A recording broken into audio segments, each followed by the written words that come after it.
Hey, we love that umbrella guy. All right. Thank you. Rolling up, I'm feeling fly, yeah, I'm so damn fresh. Got that platinum grill, bringing in the chest. Diamonds in my mouth, shining when I speak. That umbrella guy, flossing speaking geek. Ice on my teeth, I'm dripping so hard. Platinum grills, I'm the king of the boulevard. Throwing money in the club, making haters mad. I'm the baddest in the game, no one gets a pass. Ooh yeah.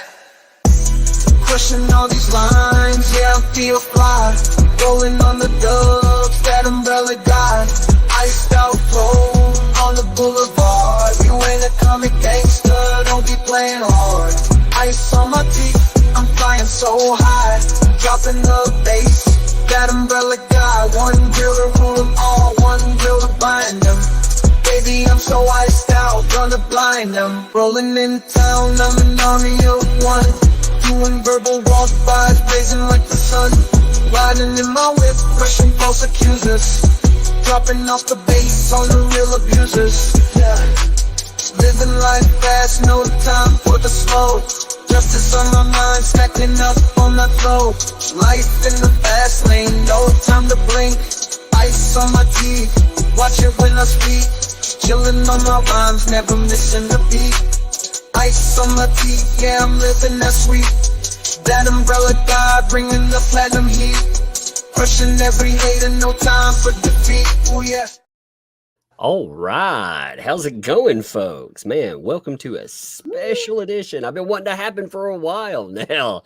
We got Madam Mayor here. How you doing, Madam Mayor? Hello. Yeah, I've been looking forward to this. I have to tell you. Oh, finally. I know. We tried to set it up before, and it was like, life's happening right this moment. We'll get it though. We'll get it. Life's happening. Lost in the spam. Lost in this. I know. I lose so many freaking messages to spam and stuff. That darn spam. Oh, it's amazing. But I've been hit up by dozens of people that have been like, you're missing out on one person, one huge resource for that, Madam Mayor. I've seen some things.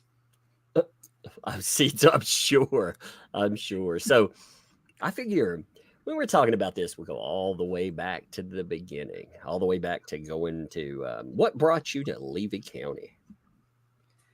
To Otter Creek. Well, I'm going to call it Otter Creek is what I'm going to call it. I said Levy County, but what brought you to Otter Creek? The post office. I was actually a clerk in the Otter Creek post office. So that's what brought me there. When was that? About what time frame are we talking here? I think I was there at the end of 2018. And I had actually never went into the town of Otter Creek, just to the post office, which is right on the main highway in the outskirts. So I had never even gone into the town because a lot of the customers who came in would always tell me strange stories about the different people in Otter Creek. So I just went to work and went home. Like, can you give me an example of like a strange story? Like when we would be like, I don't really know if I want to go into town. Well, I had heard stories that the then mayor of the town, who was Russell Meeks, used to get special adult favors to clear up water bills. Oh, no. And I guess that was the most oddest story at the time. Oh, man, when you combine that with 2-inch pipe, that gets really, really weird. Yes, it does. So I was like, I don't think I'll go in town. I'll just go home and come here for work. But then I ended up meeting my now husband, who owned a campground in Otter Creek. And that's why I moved into Otter Creek. So that's his fault. So he brought you into Otter Creek Prime there, and you got a real Right. glance at it. I mean, we looked at Otter Creek from Google Earth, and there didn't seem to be a lot there. Like, if maybe I'm missing something, but Oh no, there's not much here at all. Not not much. much. You can't get lost. Well, it sounds like there's a lot of drama versus, a lot of nothing else. It just sounds like a lot Right. of, you know, For and such a little town, there's so much odd things going on. It's amazing. do you think You some of the wouldn't. audit, you've been in office. Do you think that some of the oddity is because it's a small town? People can get away with it a little bit more?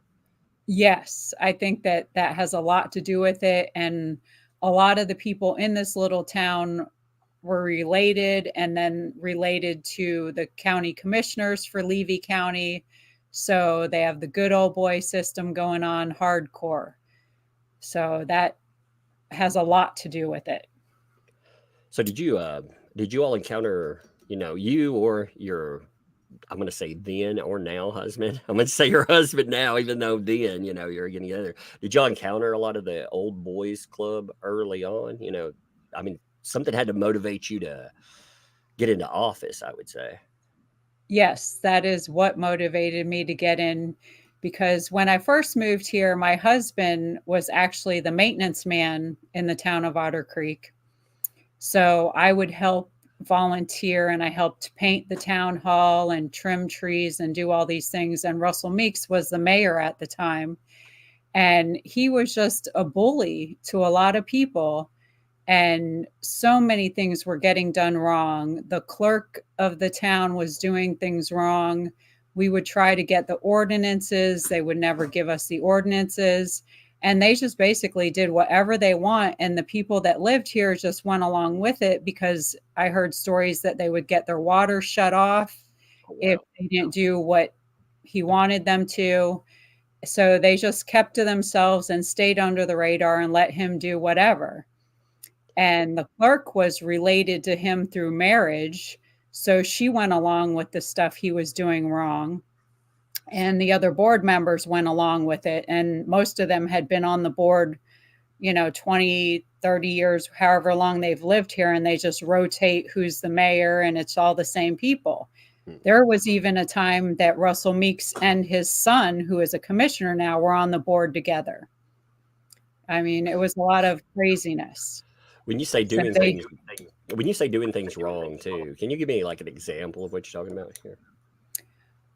they would just, well, for example, Russell Meeks has a plumbing business with his son, and they would do some of the plumbing work for the water plant in the town. Oh, wow. And they shouldn't have been touching anything because that's a conflict of interest. Yes. And who knows who is getting paid and what funny business was going on with the grants. There's a lot of missing documentation. So you don't really know what they were doing. Wow. I mean, that goes beyond, when people talk about old boys club, the favoritism, that's so much more. I mean, you're talking about actual corruption. You're talking about, Right. money going the wrong way. I mean, Yes. did you yourself, I mean, you sound like you're doing a lot in the town to try to help out again. You're paying, you're beautifying this area in Otter Creek. You're helping out. Did you yourself personally, you or your husband, did you encounter some of this corruption there too?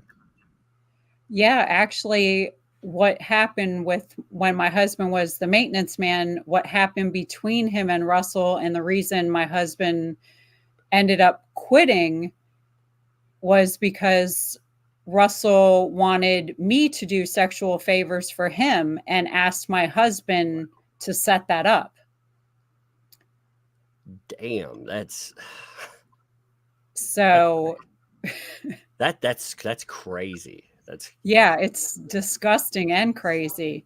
so. So, Is that what motivated you to be like, hey, enough of this BS? I'm gonna get in here and I'm gonna change things. Is that well, the kind of because that would make I wouldn't be just that, alarmed by it. First of all, I'm sorry to hear about stuff like that. I'm glad you can yeah. expose some of it, but you know, That and he was overcharging on the water bills, and we in our campground we were expanding it, and we had put in a septic system that was, what was that, $28,000 septic system we put in at that time. We did all this work. He wasn't mayor at the time, he was vice mayor. And when January rolled around and he became mayor again, he went into the county and pulled all our existing permits, which was illegal. And during meetings, during public comments, when we would ask him different questions about the permit process, about why he was doing different things, he would close the meeting, adjourn it. He told us to sue him, and he just did whatever he wanted. So if you didn't go along with it, if you question what he was doing, he'll shut down the meeting. No comments allowed. So you had your personal business, which is a campground. Can you tell us a little bit about your business there, like your campground or the campground? When we had bought it, it was very dilapidated. It needed a lot of work, and there was only 13 spots. So we spent years clearing out. It had about 8 acres. So we were clearing out some of the back acres that were all wooded and adding in more spots. And we were adding an additional, was 11 or 12 spots. And so that was a lot of work. And, you know, we put a lot of money into it, and we're doing all these things. And then he just goes and pulls all our permits, and you have all this money sitting there. And then the county basically said, well, he's the mayor, he can do that, which I don't know why they went along with it outside the fact that he's related to 2 of the commissioners. What they did was illegal, pulling those permits. Right. And then he started calling the Swanee River Management District and just trying to raise all kinds of cane, calling the Florida Health Department, and they have building inspectors coming out, all these people, and they're all saying nothing's wrong with what they're doing. But because he's the mayor, we were shut down. And the only way to fix it was for him not to be the mayor anymore. So I decided I was going to run for the board, because nobody should be treated that way. No. And other people weren't going to stand up for it. And I just couldn't sit back and watch that anymore. So everybody, all of the commissioners and stuff just go along. Like you said, they just switch out. How had he been mayor before then? Can you? Oh, yeah. He's been throughout 20 to 30 years. He's been mayor a lot of those years.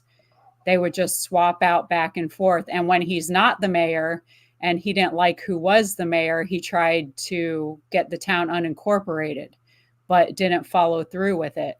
So he was just throwing a little temper tantrum.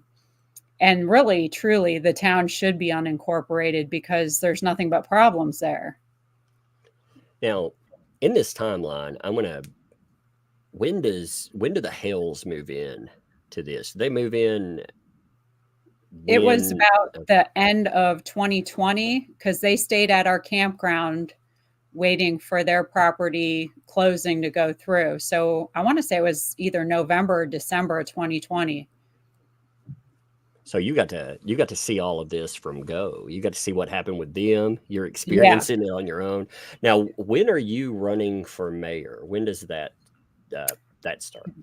That happened. I was elected in April of 2023.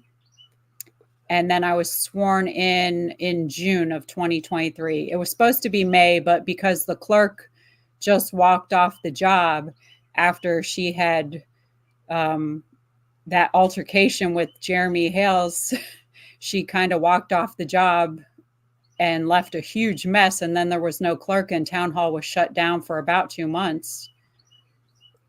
So you actually have a unique vantage point, though, from like this thing we've been covering. You've had it, like, again, they're at the campground area. You know, you're having your own problems with the people in charge in this area, the Hales. Can you tell a little bit about like what you're seeing during that, you know, before we transition into you becoming really your campaign? I want to pick up there after this, but leading toward that, what you're seeing, like, again, you know, with the Hales and stuff as that develops too.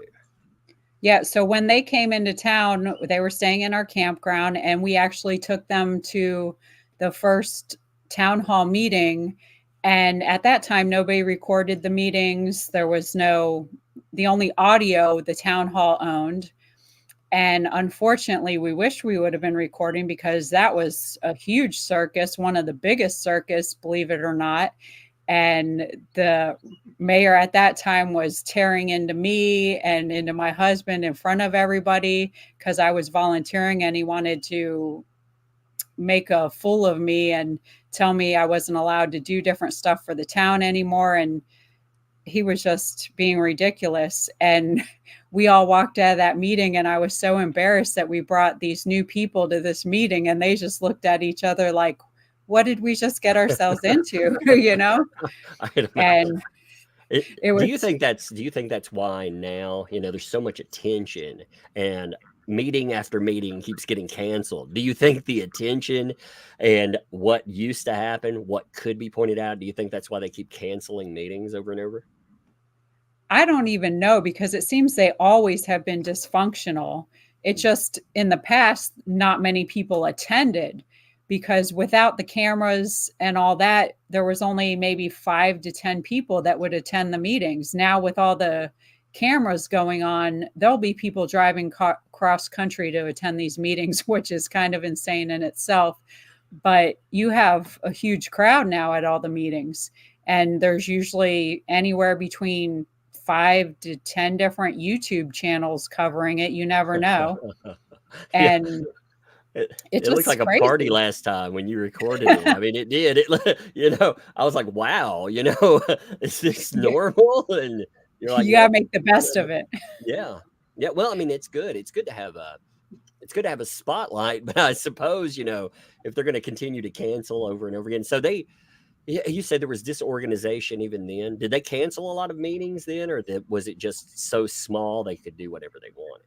It was so small, they did whatever they wanted. And with Russell in control, he just ended the meetings, and nobody had any say so about it. And the lawyer they had at the time was also part of the problem. And I would say he's corrupt with them.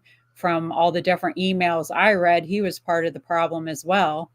So basically, they did whatever they wanted to. And the person who started filming the meetings was actually John Cook. And then it just spiraled from there. I mean, when they came into town, it just made everything that much worse. Yeah, I guess you see the Hales introduced. What was the reception to? You have.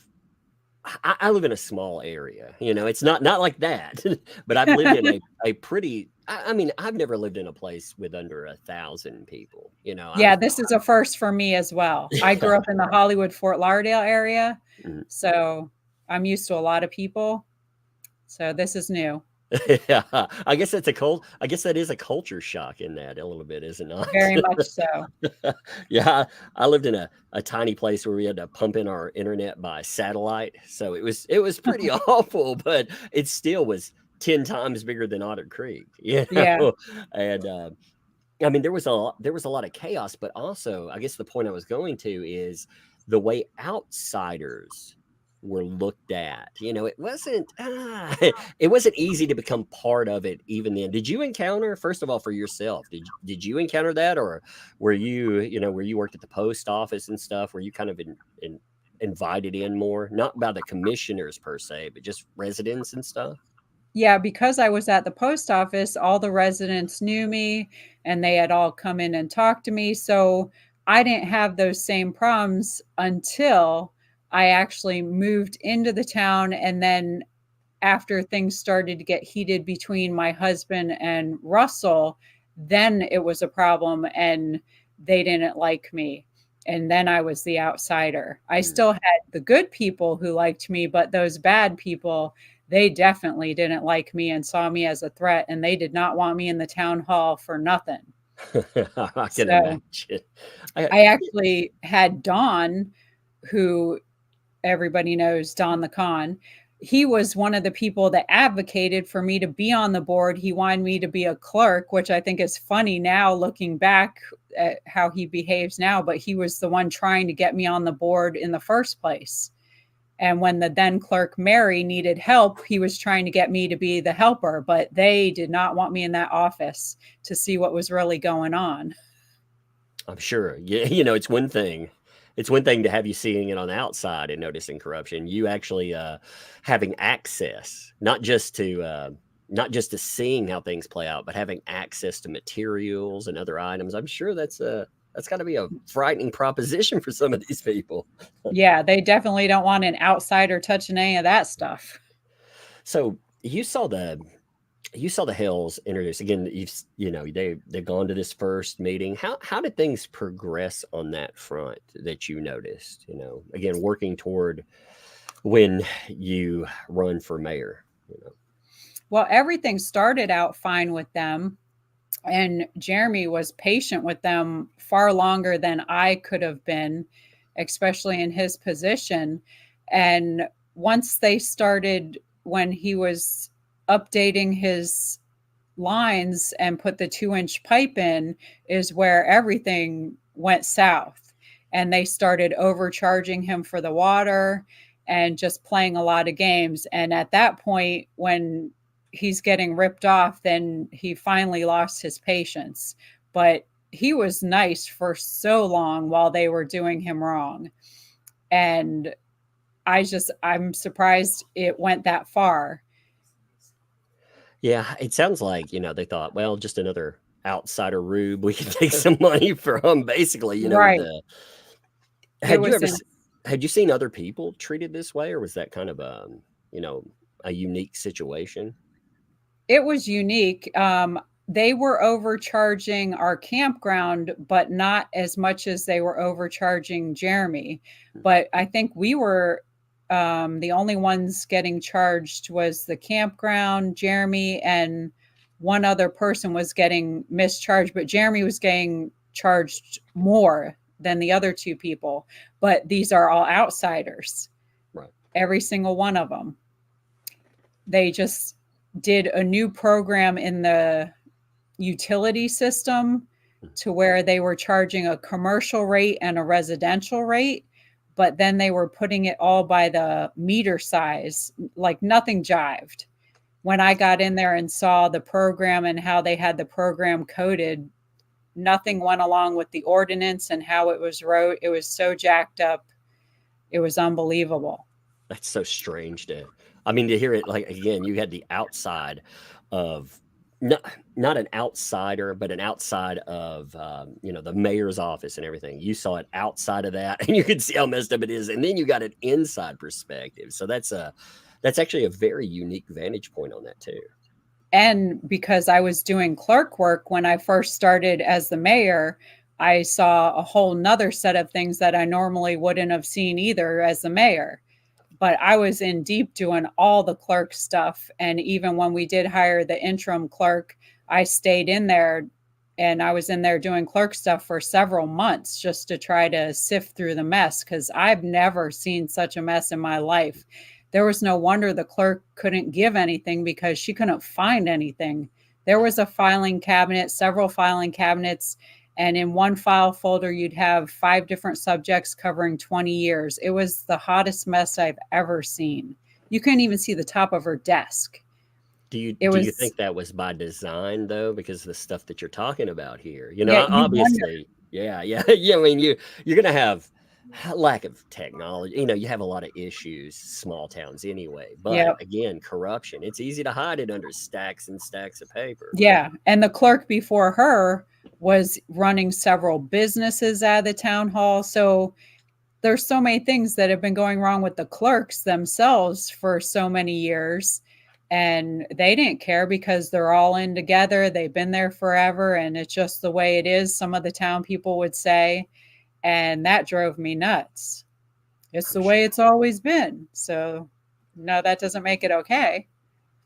So when you say that Jeremy started having problems, how did that manifest itself? Again, he's patient. You're saying these problems finally, though, they come to a head, and then what starts to, like, how is that noticeable? I guess from the perspective, like, how does the town, how do these people in charge, how do they respond to that? Well, they didn't like him coming into town hall and questioning him or questioning them about the billing. because he wanted it broke down, and they basically wouldn't give you a breakdown of anything to try to explain why you were getting billed that way. So they didn't like that he was even questioning anything. And then he wanted to see the town ordinances, and they didn't want to give any of that stuff to anybody. It's public records. You have to. Right. And so they just basically thought that they could just give him some fluff and he'd go away. But he kept coming to them and saying, you have to give me this. This is what I want. And this is what I'm entitled to. And so he ended up having to get a lawsuit against them for public records. It's the same problems you were saying, you guys are being charged in a different Right. system too. So, you have this quote unquote outsider though coming in and it, with the ability to expose it though. I mean, the Yeah, Hales he have had a the large platform. resources, he had the money, and he has the platform to expose it. Me and my husband had hired a lawyer because they weren't giving us the public records either. But I mean, that's a lot of money you're spending on a lawyer that you may or may not win. And I didn't have that money to potentially waste. So when Jeremy came in and he was able to expose them, it was great for everybody because this can be stopped because it's just not right. So everybody was thankful. All the good people were thankful for what he was doing, exposing everything. Of course, the people that are in the wrong are not happy about it. Right. Yeah, I think you're seeing a divide between, just residents that have to deal with all these problems. Yep. And there was then- a serious divide. It was like a whole good versus evil thing going on. And that's the way it still is. That's wild. I mean, it's just wild to, we were talking for a moment, while I was setting up before, and I was saying, looking at this from, catching up on all of it, some people question at first the legitimacy. They were like, this can't be real. Like some of this stuff has to be fabricated. Yeah. And you're like, no, it's crazier than anybody even understands. Yeah, we even would think it's crazy. But when I was in the town hall too, working as the clerk, we would have people drive from out of state to see if it was real. And they'd come in and they'd want to meet me and the clerk Belinda and Deanna. And they were like, this is really real. And we're like, yep, every bit of it. That's wild. So you also got to see some other people arrive too. You mentioned John Cook, and his significant other. How exactly, with that playing out? What did you say again? Well, we're moving toward you getting an office, so pre-office, what are you seeing play out with all of that as well?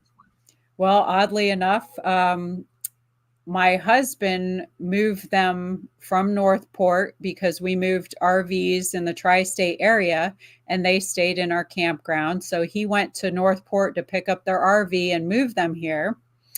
And they stayed in our campground for a while waiting for their property. So we got the pleasure of dealing with that mess right in the campground. The pleasure, indeed. And whew, that is a mess.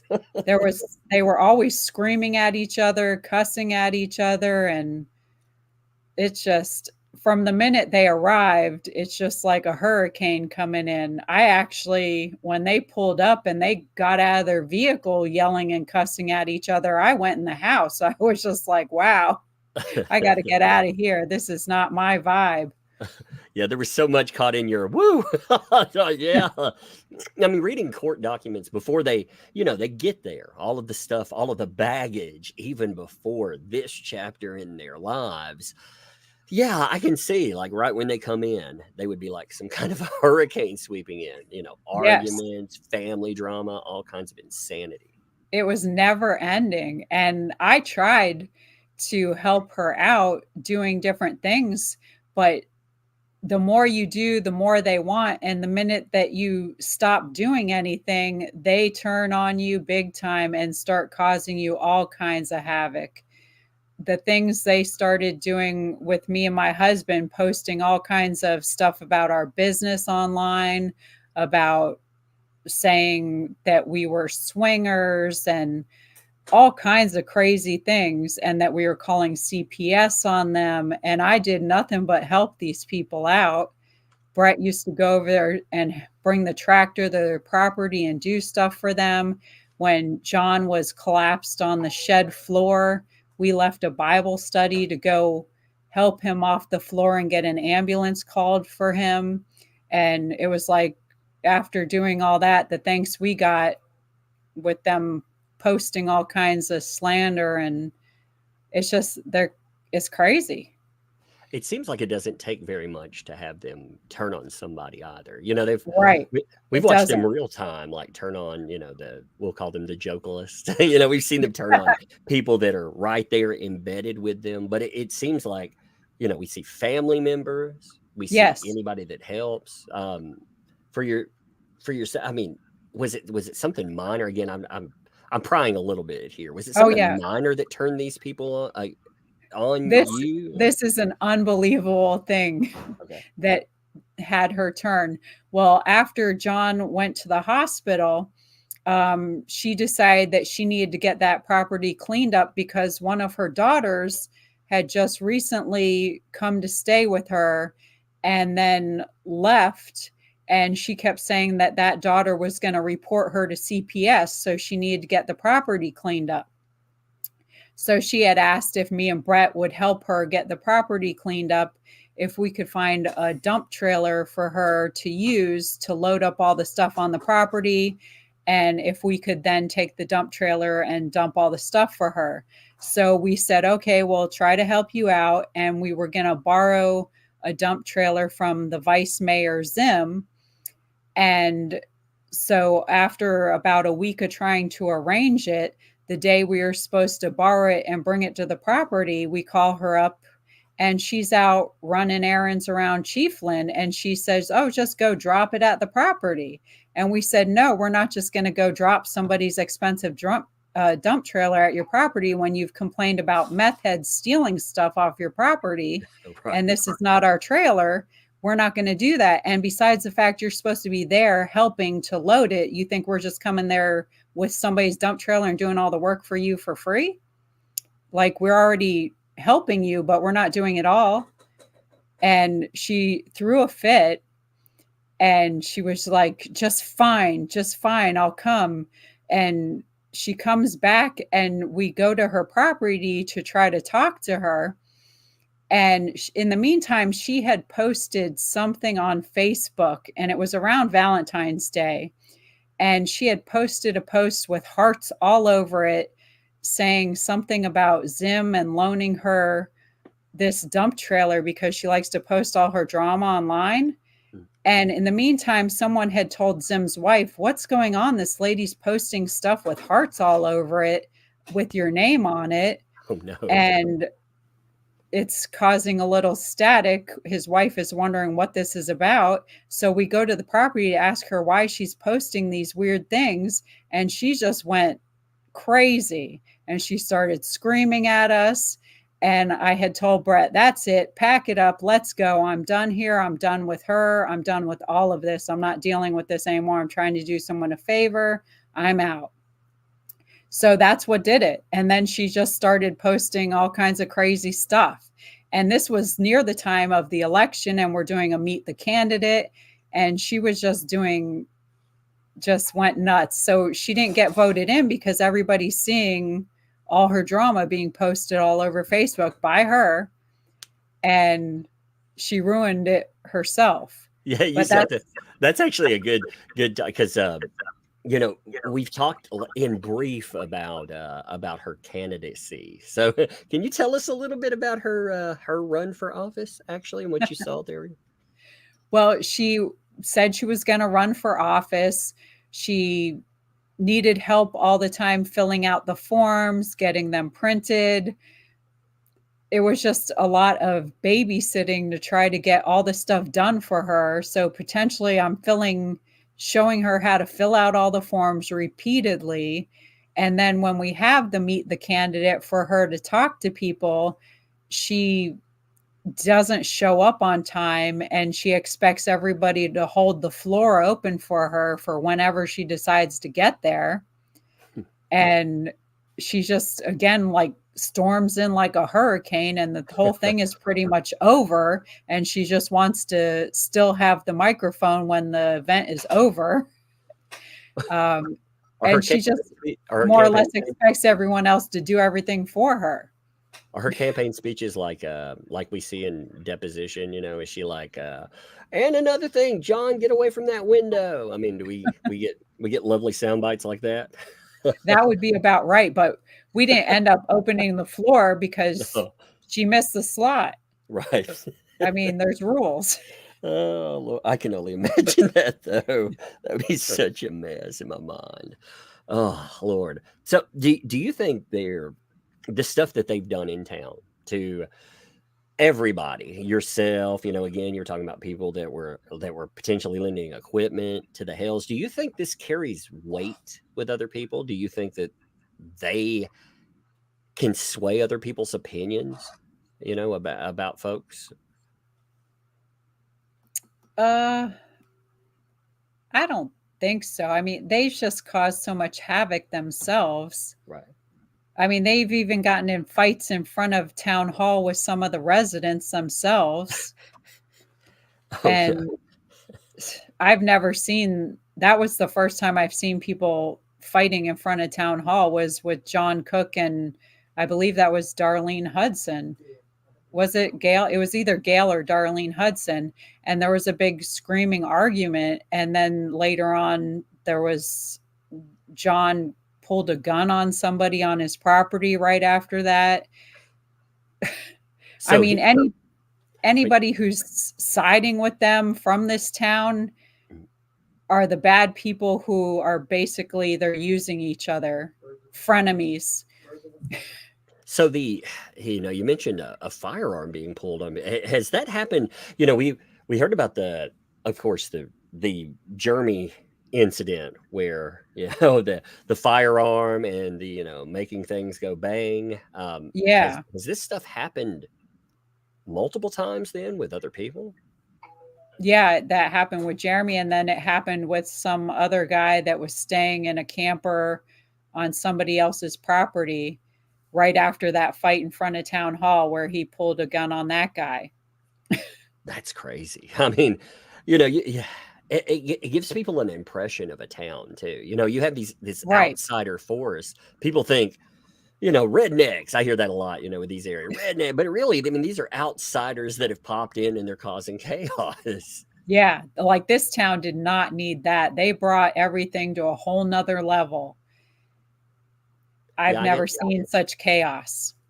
So, what motivated you to say finally, you know, I can try to talk about these problems. We can potentially bring a lawsuit, but maybe getting in office, maybe that can change. I mean, what was pointed specifically at you and your husband, or was it what you were seeing with the Hales and everything else? Like, what motivated you to get in there and be like, I've got to run for office. I've got to change this?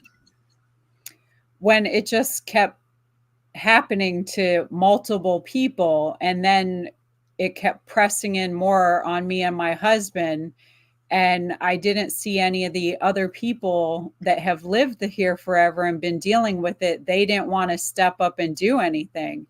And for whatever reason, and I guess when you've been bullied for so long, it's hard to stand up against the people that have been bullying you. So I felt like I needed to be the voice and to be kind of like the shift in the matrix there to change stuff and just stand up for everybody to see that they could have something different, and that what they have and have been accepting isn't okay. Do you think a lot of town people felt, you know, almost defeated and like things can't change? Because I mean, it sounds like this system's been running this way forever. Yeah, I think they definitely felt defeated. And even a few of them, when I got in, they started coming to meetings that they weren't going to meetings before, because they thought that something good is going to happen. And they finally saw that positive stuff and the transparency I was trying to give them, and with the public comments I was allowing, they felt like they had a voice. So they felt more empowered. That's good. It sounds like they had a system of fear running for, because again, you're describing actual retaliation. It's Yeah. not just an implied retaliation. There's actual retaliation that goes on here. Yes, and I heard stories too. And like I said, a lot of these people are related, even if it's like third cousin type of relation. So they feel like, well, I know they're doing wrong, but we're kind of family. So it just is the way it is. And I can't go against this person because the rest of the family will be mad at me. So they would just go along with stuff, even though they knew it was wrong. And I didn't understand that, because to me, even if we're related, if you're doing stuff wrong over there, I'm not going along with you. Right. Yeah, yeah. You'd you'd at least try to chat, if nothing Yeah, else, I'll you try try to to take set it them behind their back. straight Yeah, and tell them what they should be doing, but I'm not going to go along and do the bad stuff. right. But then So, again, maybe some people, I don't know, people benefit, or you benefit from silence. It's not necessarily you gain some, but you don't have someone retaliating against you. So right. And a lot of them had that fear, and that's their behavior. And they would say stuff like, I've seen it happen before, and I just don't want to deal with that. And even if it changes for a little bit, it always goes back. Russell always gets back in. So they would just not want to get involved. so what's running for office there like? Well, usually in the past, from what I've heard, they usually would get a turnout of maybe 30 people. No one really got involved in voting. And when I was running, we actually held the first meet the candidate. There was more people running in that one election that ever ran. I think, what we have, like 9 people? Was it 9? 9 for 4 seats. For 4 seats, and they had never had that before. So we decided, let's do a meet the candidate. That was new. And I went around, I made little flyers, and I went around door to door to everybody in the town to try to talk to people. And that wasn't really done before. And that whole thing was pretty new. We even had the meet the candidate set up at the local church inside, but because the clerk was part of the board of the church at the time, she put the kibosh on that so that we couldn't have it at the church. It's like they just didn't want good coming in at all. So they would try to nix it at every place. So one of the, actually, Zim Pageant, who's now the vice mayor, he let us use his yard because he had a big yard and back porch area. So we had to do it there. But they would try to fight anything good going on any way they could. That's wild. Trying to shut down the meet the candidates. I mean, Yeah, and then the bad people, they didn't even show up to the meet the candidate. So they had their chance to talk to people, and they were like, nope, I'm not even doing that. I don't care. I don't have to do that. This is my town type of attitude. did you feel like they figured you couldn't get in, and even if you did, nothing would happen? Is that the kind of I thing don't know what I figured they thought that even with the balance of things that I probably would have got in, but I don't think they ever thought that I was going to be mayor. So right? You talked about retaliation against your business too. Did you see others retaliate against your business? Again, you had retaliation from the from the mayor. You had retaliation from, again, Cook or Lynette. Did you have anyone else taking aim at your business or you guys personally while you were building this momentum toward office? there was also the vice mayor, Laura Mott, at the time. She was making calls to the building department as well to try to get them out to the property. I think that's about it, though. Were y'all able to overcome this stuff, by the way? I'm curious, like, toward that. How did Yeah, that it was a lot, and all these different things also put a strain on our relationship. And it's a lot to deal with when you have all these different things coming at you. And even when I was putting in all the hours as the mayor and trying to straighten stuff out, and we're trying to run the business too, and you have all these attacks coming, it's a lot to deal with. Yeah, that's That's one thing I've tried to note. We hear story. We hear a story or a synopsis of what goes on in people's lives, but people can't imagine the moment to moment, the hour to hour, the worry. Will these people be able to ruin my life or my business? I mean, that's a lot of pressure. It is. And, especially that's what another thing people don't understand. That's your livelihood. And when you're playing around with people's money and serious things like that, that's a lot of stress and anxiety it causes. Mhm. I just can't believe it.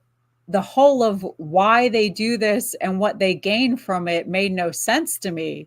We're talking about someone being in control of people's water bills, and that's what the whole power thing is in this town, is being in charge of water bills, because it's such a small town. There's no real power. So what's it all even about? Do you think it's a money thing, or do you think that's a power trip thing? It's a Because power trip for him, because he would creep through this town. And I say creep through this town because Russell Meeks would drive past our property several times a day, just driving super slow, just staring at you and your property. It was super creepy. And it was just like, I don't know, you just felt like you couldn't get out of this situation, and like they just had their thumb on top pressing you down. well, when you brought in the trying to make you trade sexual favors for setting that kind of stuff up, that points at the type of people that you're dealing with. Yes. The power trip that they have and the control. I mean, it's such a that really, I mean, there's no other way to describe people like that. They're monsters. They are dealing with monsters in that. And the people in the town have seen these sexual acts going on in vehicles, and they just keep it to themselves. Well, they all talk about it amongst themselves, but they don't do anything about it. And that to me is nuts. So they would just tell you, hey, I saw this happening at the end of this street, but I just keep to myself and stay at my house and mind my business. Yeah, I'm like, okay, well, power in numbers, you people could change this. Yeah, I had a discussion. We watched, in horror movies. So we watched the movie It, and it, in this town becomes acclimated to all these horrible things that go on, and it's an absurd thing with the monster there. But I was talking to someone else and saying that's actually it's kind of a social commentary on places like you're talking about here. People become acclimated to the Yes. horror or the monstrosity that's there. It's not an actual, monster, but the people, they're very they're very good at being monsters too. Right. It's almost the same as in a domestic abuse situation where the victim just gets, they stay paralyzed with the Yep. fear of that person. They're almost addicted to it sometimes. And even when they've left the situation, they go back to it because they've been with it for so long. It's a strange it becomes a strange relationship that they're addicted to, in a sense. Yeah, well, I mean, you get into that helplessness, and then, like you said, it's a learned cycle. People don't know anything else. And when you're talking about small town like this, where else can people go? I mean, you're talking, Right. I mean, Yeah, most of these people have never left this area, and yeah, they don't know what's going on in the big world. And it's kind of sad. it's kind of sad. So you campaign, and how did the voting on that turn out? I'm curious. Like I said, I'm not sure how this cycle works itself, getting you into office. So There was actually a tie that was it was a four-way tie, Dale got 44 votes. and then there was a three-way tie. So there was like a three-way tie during the voting. The outcome was there was over 70 people came out to vote for this one. And then there was like a three-way tie, But the mess of the whole election was in the previous year, one of the people stepped down from the board to run for a county seat. And instead of advertising that seat for a 1-year term, they just left it in the regular 2-year cycle. So one of those seats needed to be assigned a 1-year term. And they left that hanging in the wind. And then you had a 3-way tie. So that created another mess I had to deal with.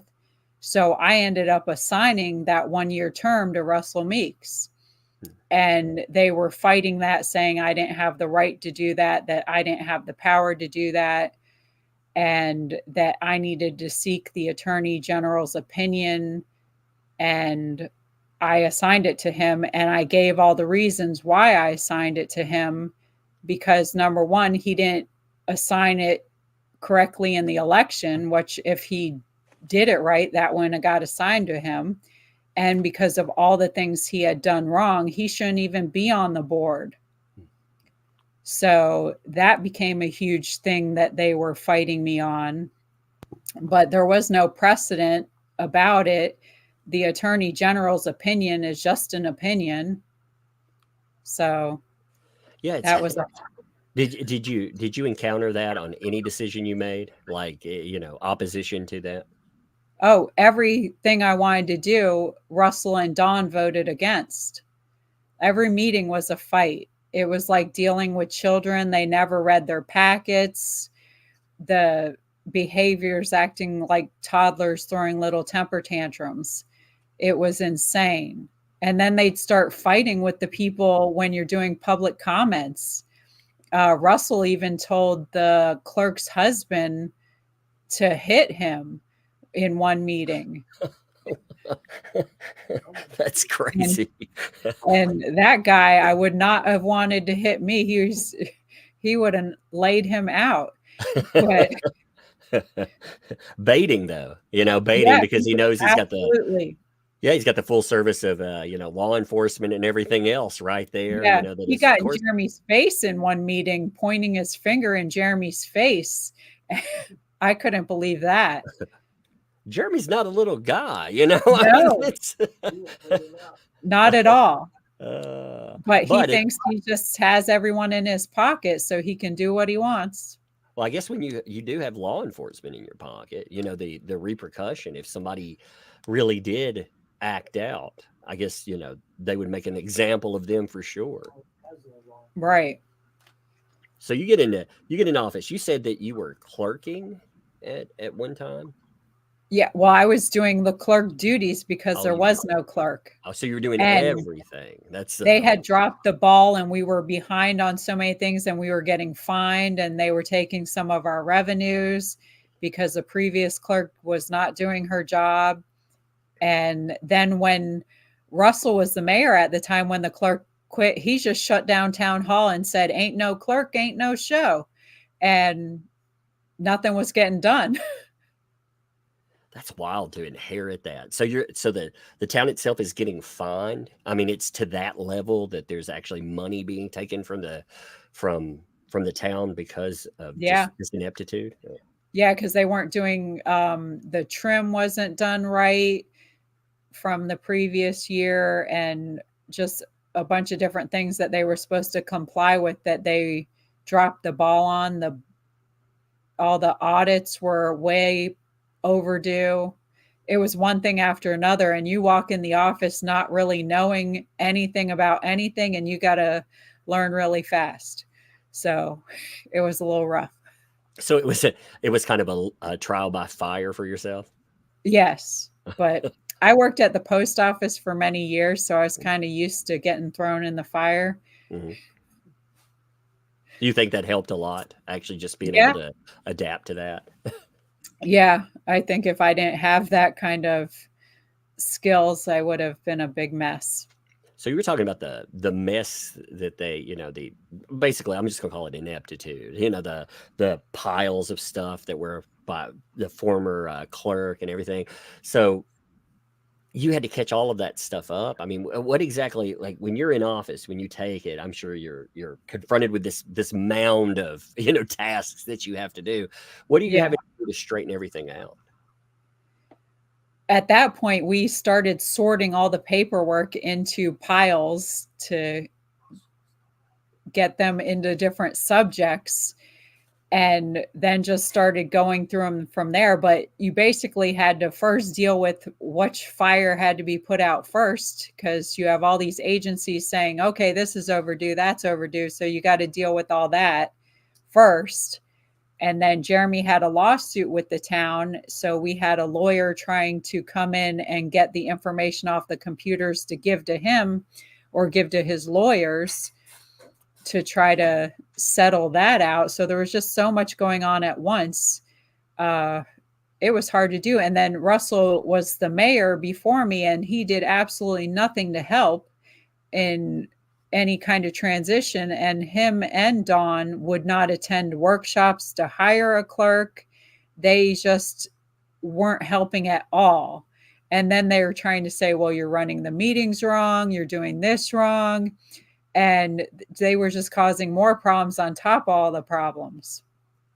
It was complete insanity. But the only thing you can do, and I was so thankful for Deanna and for Belinda coming in there and helping. And they originally come in as volunteers because they cared so much about the town and what was going on, that they were sorting the paperwork in all the boxes, and it was a group effort. And we were spending a lot of hours in there just trying to get it sorted. But without everybody doing that, it would have never got done. Do you think some of that opposition you ran into was intentional, and not for the not trying to just cause you problems, but I mean, you're talking about lawsuit, you're talking about stuff that they are directly responsible for. So Yeah. it's kind of, He was trying to basically sabotage me so that I'd walk away and he could have the mayorship back. That was his plan, I'm sure. He even was caught taking truckload of paperwork out of that office before I came in as mayor, and who knows where he took it, what was in it. There's a whole truckload of paperwork missing. There was bank statements we could never find. Whatever different monies may have happened with the grants. I don't know what was in that pickup truck, and he won't answer to it. So did any of that money stuff ever get sorted, or did it just stay as a giant question mark, like, hey, where did all of this stuff go? I know a lot of different things were collected and given to the state's attorney office, the attorney general. I report it to every agency that I could. I don't know where it stands at this point with what the clerk has given them, since I'm not in there anymore. But it seems like the state is very slow in doing anything, if they're going to do anything at all. I know Russell has been reported to the ethics people, and I know different reports about him and Mary and Laura Mott and Dawn have been with the different agencies, but I honestly don't know if they're ever going to do anything or not. They didn't seem too helpful or in a hurry. Did you think that was bureaucracy you were encountering, or did you think that had, I don't know, something a little more, hey, old boys club? I think it has to do with the good old boys club. I certainly do. Yeah. I mean, people say that term a lot. I mean, I've seen it myself. I've seen it in small, again, people can't imagine, if they've never lived in a small town, right? They can't imagine that system that's been in play, that system of governance. It's yep. So and they would always say, that's how you get stuff done. It's nothing wrong. It's just the way you go about getting stuff done. And I'm like, I don't think so. Exactly. Yeah. There's a right way to get stuff done. It's called right. the legal way of getting stuff done. It's not in the back door. Yeah. So did you, you were talking about the lawsuit Jeremy had with the town. Can you tell us any bit about that? Like what you're encountering with it? Actually, can you describe, like, first of all, what the lawsuit is, what's going on with that? That lawsuit was for public records because he had asked for the ordinances and they never supplied it, and the clerk just ignored him. And it finally went to the lawyer, and even the lawyer didn't do anything about it. So finally, Jeremy hired a lawyer just over public records. And of course, you're going to lose. You're supposed to give those out. That's why they're called public records. And when we got in there, we couldn't even track down the things that he was asking for. That's why we had the lawyer come in and get it off the computers. And it took quite a while to gather all the stuff up. And I don't even think they ever gathered everything into the entirety because there was audio files missing, which I'm assuming are some of the things that got taken out in the back of that pickup truck. And it costed the town about, I want to say, $5,000 that we had to pay Jeremy back, because if it would have went to court, it would have costed the town a whole lot more than that, because that's a losing battle. You're required to give those documents. So the practices they were doing were costing the town a lot of money, and the crooked lawyer the town had was charging a lot of fees for things he wasn't doing anyway. And when they're not providing all the bank statements to people and reporting the financial stuff like they should, no one knew where the town money is going.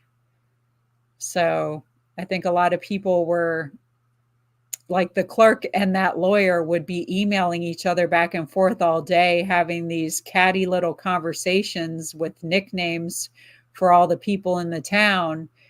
Very unprofessional. Meanwhile, he's charging the town for that time of emailing her back and forth, having silly little high school conversations. The whole thing was absurd. And, small towns too. It's not like they have limitless budgets, to run on. I mean, They certainly don't. They don't even have enough money for animal control, for a sheriff. There's so many things this town doesn't have because it's not in their budget. And it's another reason why they should be unincorporated. Yeah. Living in a unincorporated area. Yeah, I totally understand that, the benefits. And I mean, you're talking about a lot of waste anyway. I mean, you step into a situation, you're describing, you're trying to move things forward, you want to better something, and you're finding that, the mud's a lot deeper than you realize. Yeah, everywhere you turn, it's like, wow, it was exhausting trying to get it all together. They even had this brush truck that was sitting there for I don't know how many years. They had a volunteer fire department that had been disbanded probably 10 years prior. And there's a beautiful brush truck sitting in a garage with 3,000 miles on it that gets driven in a parade every year for the high school homecoming Baptist church in town. And they're paying insurance on it, maintenance on it, and all these other things to drive it in a parade that has nothing to do with the town. Huh. What is that about? I saw the brush truck. That brings up another topic. There was a certain yeah, you know where that's going. Oh yeah. There was a certain person. We'll refer to them as the Jokealist. I like that name. And absolutely. Yes, they apparently had quite a lot of demands for you in your office. Can you tell us a little bit about your interaction with them? Well, that's another thing we can thank Lynette for, bringing the Jokealist into this town to cause more problems. She kept calling the town hall, harassing everybody in there. And she wasn't just asking normal questions. She would go on and on. She was trying to get a rise out of everybody in there so that she could have something for her story that she's writing forever. But she kept harassing everybody. I spoke to her a couple times on the phone, and she's cuckoo. And I could see why her and Lynette were in cahoots, because they're a lot alike. And I don't know what her deal is, why she would even be involved in this. It just makes no sense. And to call herself anything legit is crazy because she talks like a little baby. And the things she would say, like she's sitting there carrying on in one conversation about how she spoke to Jeremy Hales on the phone and she sounded like a love-struck teenager who's so obsessed with Jeremy, it was ridiculous. And she does seem very obsessed. I mean, yeah, very she's obsessed. obsessed with me and she's obsessed with him. And it's crazy. She has all these little stories about us and the golden key and hot potatoes and side A and side B. And, so yeah, I got the golden key. It's right here. I've even got golden key earrings. Well, You it's can't help strange. but laugh. Yeah, when I looked at, her, I'm going to call her blog, quote unquote, reporting, even though I think I'm being very nice in calling that reporting, but let's just call it reporting there. I looking at the way that she covered some of these things, her quote unquote perspective on it, it was so warped. I would look at a video of something and then hear, see what she said about it. And I was like, that's not the reality that we saw there. Not at all. She's definitely a space case in the conversations I've had. And she won't get off the phone with you. She wants you to lose it on her. And I don't have the time for that. You're in a town hall trying to fix this huge mess. And then you got that person calling you and harassing you on top of it all. It's just insanity. Hey, And then she don't want to pay for the public records that she's requesting. Somebody asked, by the way, incorporated versus not, so can you note the benefits of being unincorporated? Sure. Okay. Don put a motion in one of the meetings that he wanted to unincorporate, and then Gail wanted to know more about it. So I put in some phone calls and found out that most of the people who live in the town, their property taxes would go down if we unincorporated.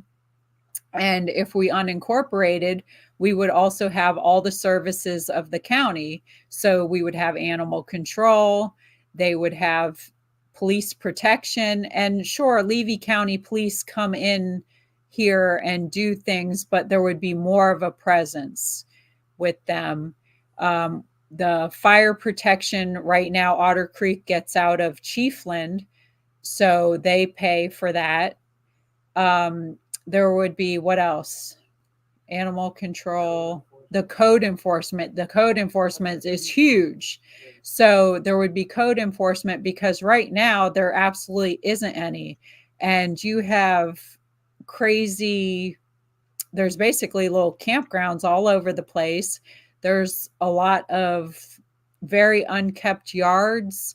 And I don't just mean like normal. Well, you've probably seen the pictures of John and Lynette's yard, for example. Indeed. There's ones like that, but not as bad as that. And you have a lot of that. So they would have all these extra benefits, and they're never going to have those things when they're incorporated because there's not enough money for them. So the only things that would change is more benefits for everybody if you're unincorporated. There would be no fighting with board members. That would all be done. Maybe then they could just have like community functions, because even the meeting that didn't really happen last night, because those 3 people weren't there, everybody had a good time with good conversation. So even some of the people that don't particularly care for each other weren't nasty to each other. So it was still a nice night.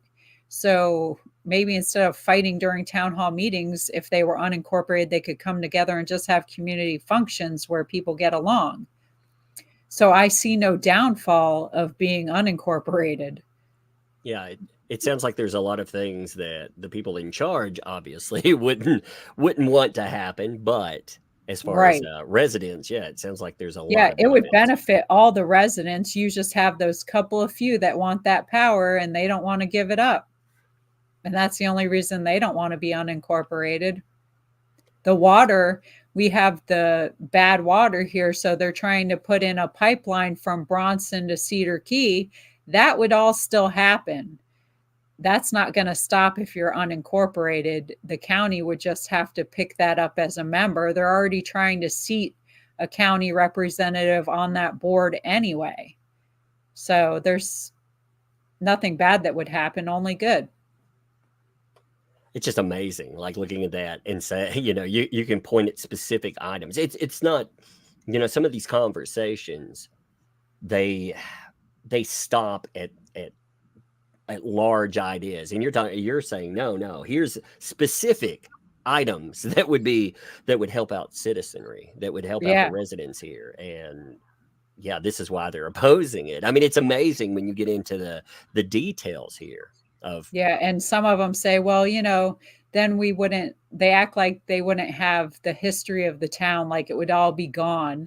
I even saw like the Jokealist had said something, because we took down all the plaques off the wall and got rid of the library because no one was using it, but we took down the plaques off the wall to paint because that inside that building hadn't been painted in so long to make improvements. She says, I stole the history of the town. And it's like, wow, she's something special. You're a history thief. Oh my gosh. I know. I don't know if I ran out of town or I skipped out of town. It's funny because I'm still hanging around, but I bailed. It is amazing seeing that. So I saw some of the communications, some of the demands that speaking of the Jokealist, I saw some of that, and in discussing it, you were noting that she wasn't just asking for something once or twice. She was calling you all the time. She was trying to force, conversation throughout the day. She just wouldn't stop. She was trying to force some type of reaction from you all. Right. That was her goal. She just wanted to have people going off on her so she could, I guess, expose what kind of people temperament. I don't even know. I don't know what her end game is at all. She could care less about Otter Creek. She doesn't even know anything. She's never been here. The whole thing is absurd. Yeah, and the people she is putting in this great light are the people doing everything wrong here. Yeah, I was trying to figure out end game. That's one of the things. I look at all this stuff like a puzzle for myself. Right. Figure out how the pieces fit. And that piece, I can't make it fit, even for personal benefit. I mean, what she does, she has. How can someone love negative attention that much? Because that's all she gets. It makes no sense. Well, and she doesn't leverage it into anything. So it becomes, she's not leveraging it into articles or any like a YouTube channel or exposure. I mean, I've seen a couple of interviews that she's done, in the past. And I'm like, it's not getting better for her. None of this is helping. I imagine she just has a big Jeremy, Madam Mayor shrine on her wall and does weird rituals. I don't know. Maybe she has cuddle pillows or something. She's she just wants to hang out with you guys. She's like, why wouldn't you let me in your group? I wonder though, when you're in office, are you you're seeing the stuff that's happening with the other element we're talking about too, with Lynette and John Cook. What are you seeing from that, again, from the mayor position? What are you seeing play out with all of that? Well, I see them like trying to stir the pot of the town to get the town more divided. So they're trying to get these people more against Jeremy and George and me and Brett. And it's just making the town more divided and hostile. And it's just sick. And it's, again, what is their end game? What are they after? When I first looked at it, I thought the end game was maybe, revenge for perceived slights. But then looking at, the background, I mean, it's just chaos follows in their wake. So right. And I the don't. thing with the worst part of it is that this poor child is in the care of these two people, and that makes me sick because she's a beautiful little child and doesn't deserve that. And I hope that through all of this, that child goes to a better place before it's too late and these things can't be reversed for her, because it makes me crazy to think that these agencies think all that's okay for them to be caring for a child. Yeah, I mean, you saw the investigations taken, all of that, all of this stuff around the kid. Did you see anything specific that really just worried you? Since you brought that specific subject up. Um, well, their yard, first off, is very dangerous. It's like a junkyard with glass and metal and everything all in the dirt. Brett, one time when we were over there trying to help, got a nail through his shoe. So how could she even run around and play in this yard? And she's always stuck in a car. She's so starved for attention that when anybody comes over, she's really trying to just go with that person. She's hearing all this screaming and yelling, all this cussing. She's repeating it. And she's just not, she doesn't have anything normal for a child that age. She's not being taught the right thing. She's not allowed to interact with children her age or any other people. She's been in diapers for so long, and just the whole thing was sitting in the car seat for hours at a time. None of that is good for her growth. And it's frightening. And then she just seems to use the child to get money, to get attention. It's so wrong on every level. Her and John, that it's like they hate each other. Why are you even living on a property together? All she ever did was complain about him and how abusive he was to her. So why would you put a child in that situation if you love this child? And I told her before, why don't you go get counseling? If you love her so much, why should she should be the focus for you? Why are you doing all these things on Facebook, YouTube, spending all your time creating extra chaos? Your focus should be on her. And she obviously doesn't care about her. She just uses her. And that's sad.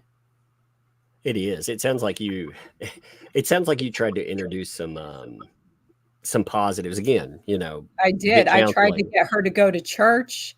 I tried to get her to go seek counseling because she was always complaining about Harley's conditions and how she's hyperactive and how it was so hard for her to deal with her.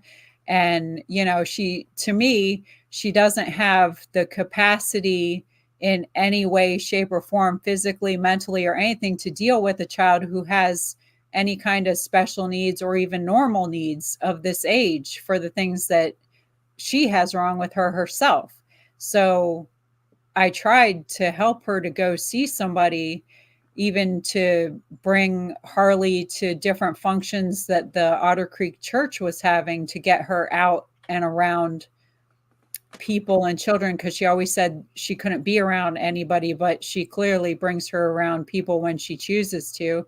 They're in Walmart all the time with no masks and anything else, and go to all these different stores and go to the flea market when it suits her to get free stuff for Harley. So I don't know. It's shameful, but I Yeah. tried Yeah, because I it mean, I makes me noticed. sad.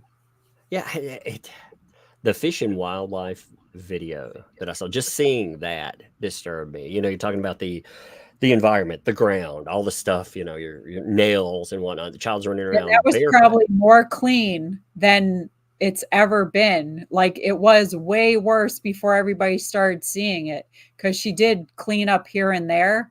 Hmm. So it was worse.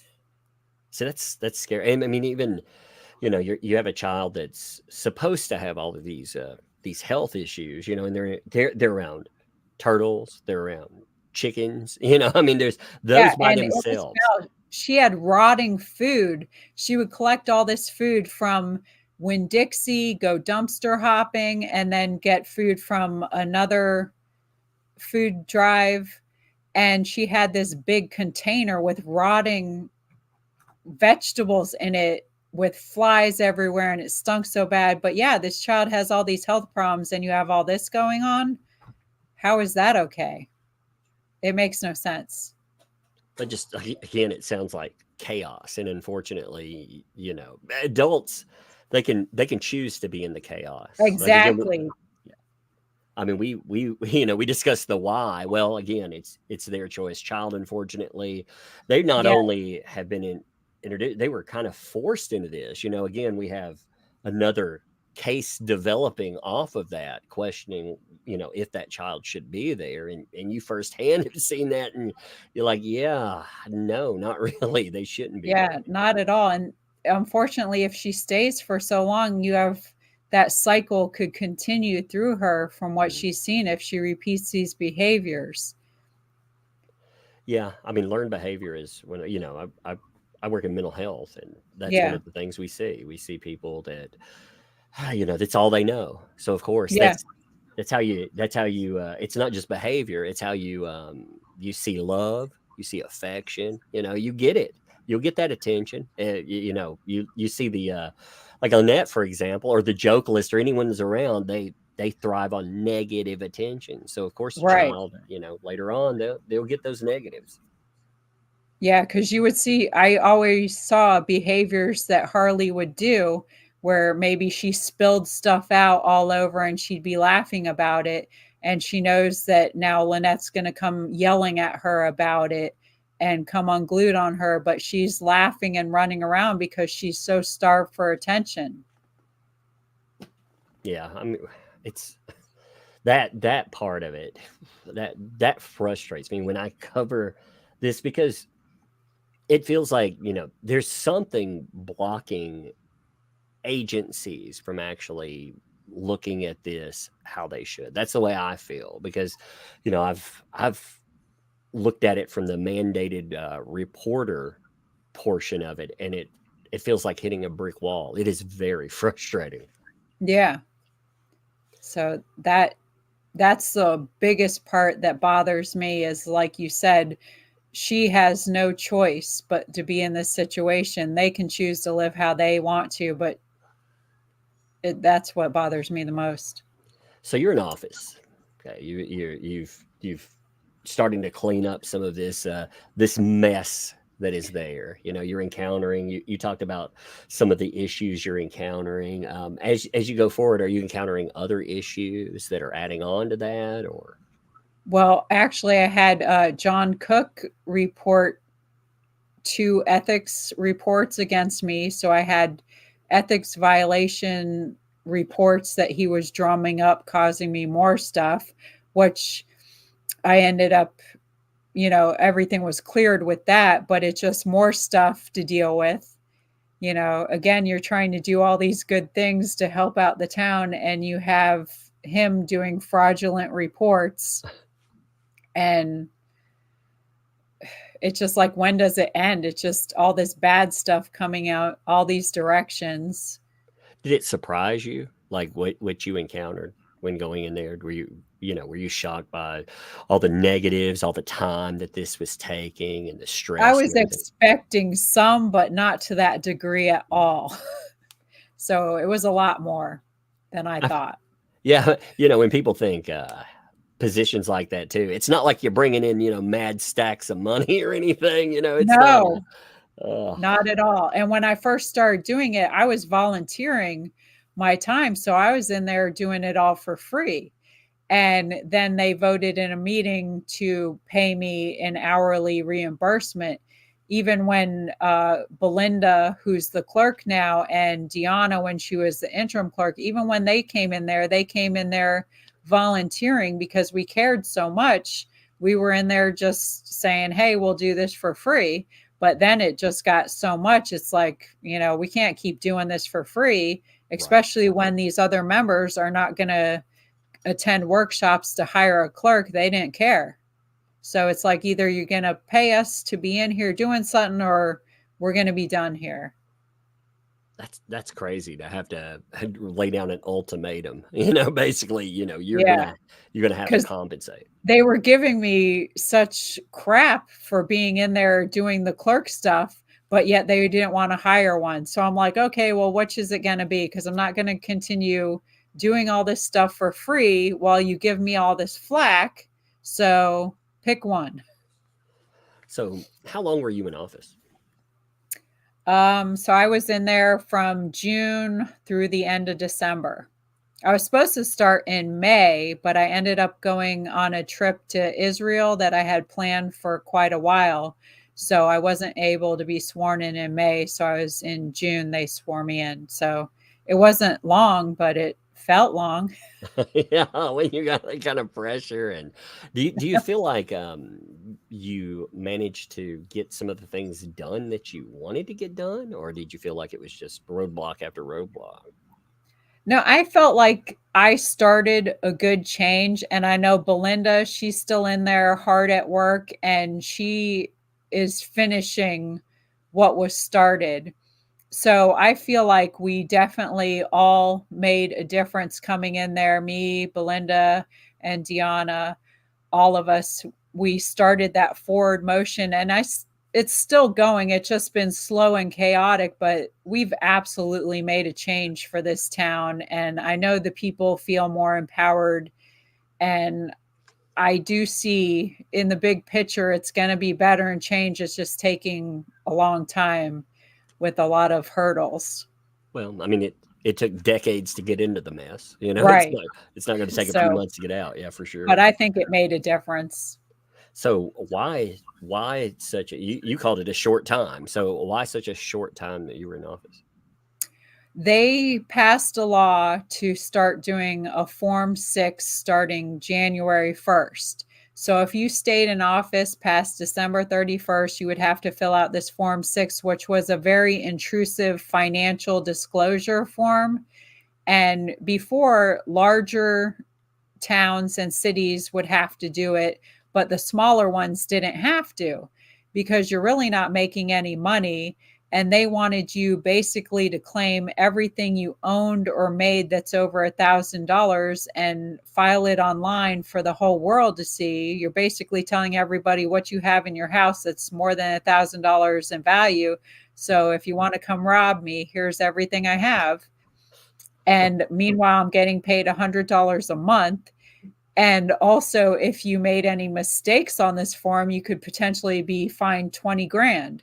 So I think around roughly 200 people across the state of Florida resigned because of the Form 6.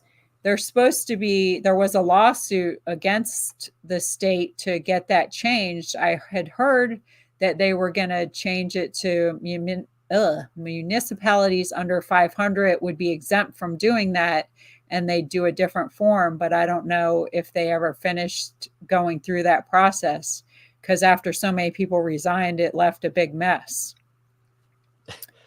That sounds like making a shopping list for someone to come in and rob you, is what it sounds like to me. It was horrible. I mean, originally they had a Form 1, which was very vague. I think they needed to do something in between the Form 1 and Form 6, and hopefully they get that ironed out in the future.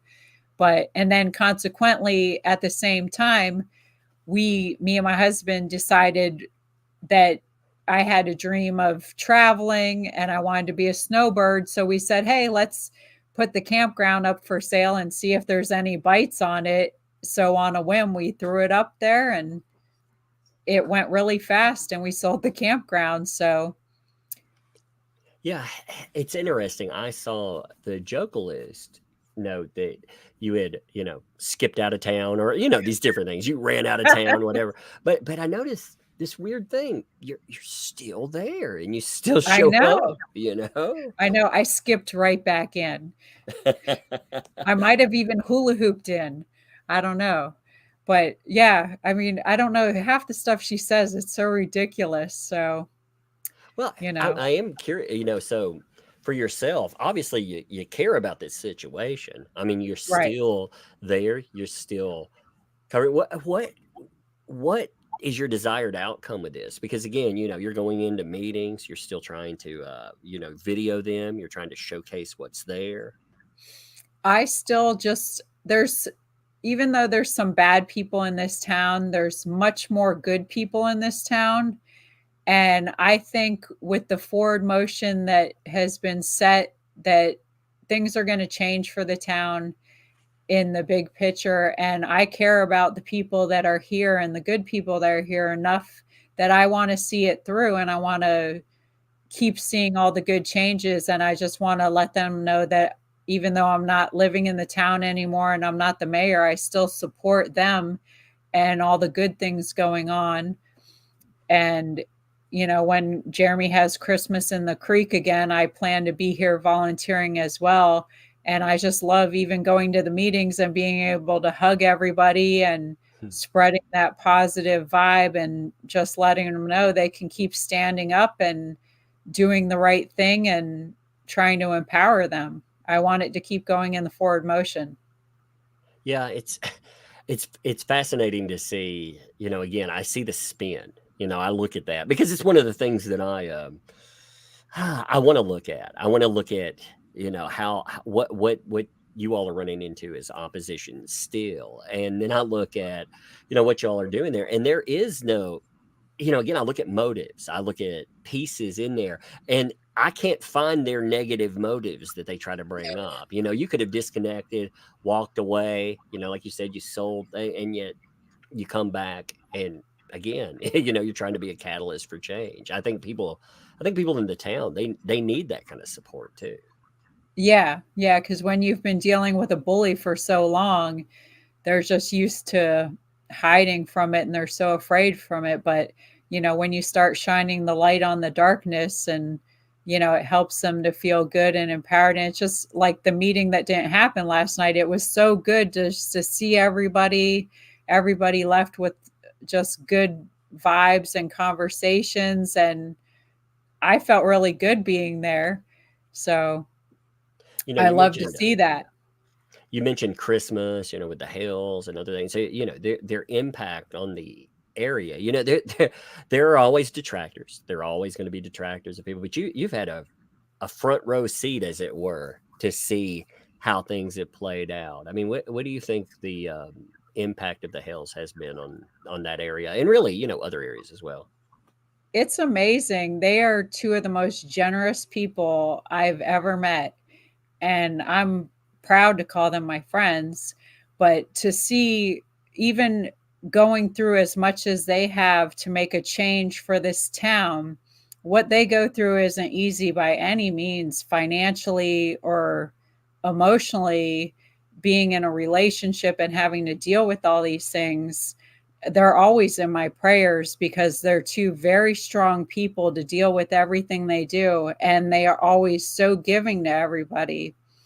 It brings me to tears thinking of all the wonderful things they do, and being at the last Christmas in the creek to see all these little kids that were so happy. Like, I've never seen anything so grand that they did, and everything they do, there's just is always for everyone else. And it's a shame for the things that people say that's bad against them, because they do so much for so many people everywhere they go. And I've seen them in Ohio, I've seen them in Florida, and they're just always doing things for people.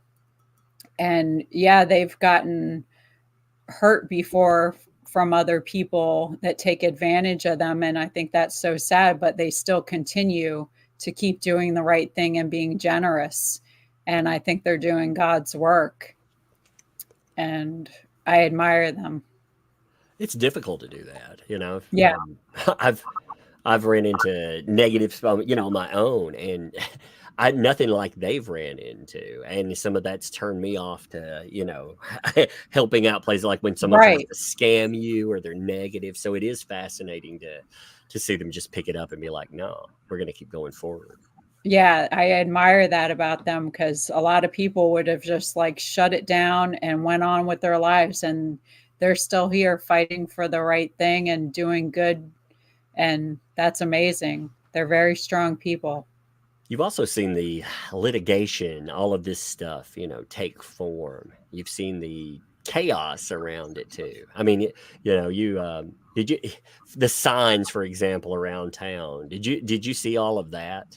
The Absolutely. As a matter of fact, me and my husband, we were working for the post office on Sundays, and we were heading to work one Sunday morning and found those signs. As soon as we left our property, they were on the corner near us. So, yeah, we got to see all that. So that's why, and those things. I I always try to make this difference. If somebody's insulting you, like they're calling you fat or a loser or whatever, there's just personal insults. When you're calling you a, let's say, arpist, that's the way I'm gonna go with that. Yeah, That's life ruination. They are trying to that's ruin. serious. Yes, and in a small town, well, I mean, you can speak to the mentality in a small town. Small towns deal with their own problems sometimes, and that can be very dangerous. Yes, it can be. And, that whole thing, there's been many things that frightens me that the level this has all gone to. And I every time something else happens, and then also not other things happening, but the way it's all intertwined is still, you can't believe it. And it's more and more stuff happening, and the relations, and everybody's related, and it continues to blow my mind. And to think that the amount of money they've had to spend It's to crazy. fight this, that's a whole nother thing. It's it's terrible. Yeah, it's it's amazing when you see the justice system, and it's justice for those who can afford it. Maybe depending on how the judge perceives it too. And it sounds like there's some problems in this area with, well, maybe a judge and how they perceive things. That looks like a mess of its own. It's a complete mess. And I've seen so many things concerning all of that. I would absolutely testify to all this. I'm I will not stand by and see the wrong things happening. I definitely will speak up. I've continued to speak up about the things because you have to do the right things. You have to speak up about it. And like I said, if I'm ever asked, I absolutely will testify to all of that. Yeah, I mean, you've been again that unique vantage point, seeing harassment. I thought it was interesting. Again, the firearm thing. If this is happening multiple times, there was the denial. Oh, it's we would never do anything like that. Right. And yeah, you know, It's always such back and forth where this was never said, but you could go back and find all these different posts that she has made where she's said all these things herself. And she outs herself left and right, and then there's a lie, there's a lie, there's a lie. well, It's just it's amazing seeing these. Again, you were talking about it being aimed at you and your personal and your professional life, not only as a mayor, but also as a business owner. I mean right. that has the potential to do real damage. Yeah. So, and that was another thing too at that time, that we wanted to do a cease and desist, and we were hoping that it basically would just stop, because you would think that at some point all these things would just stop, because you wouldn't think somebody is this crazy Right. and or stupid that it would continue, and it just never has stopped. So we didn't even speak up for ourselves or do anything while she was posting all these things online, just thinking, okay, well, that's going to stop. Let's just, you know, not Did you even go? address it, I guess. Is that the way you And went? Finally, you all went with well, maybe they'll stop after a little while, because you mentioned potentially doing a cease and desist. Did you just go with yeah. silence is better?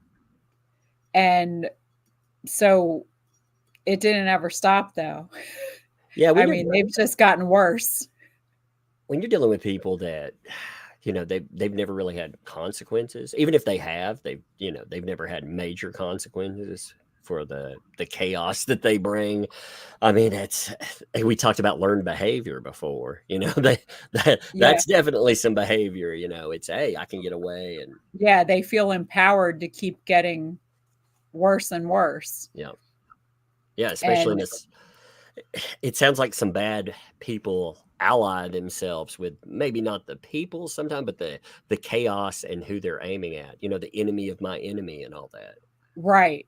Yep. That's exactly right. Because originally they were hanging signs up about Russell and the different board members and how corrupt they were. And now all of a sudden they're all best friends. See, So, that's so weird. Like seeing. yeah.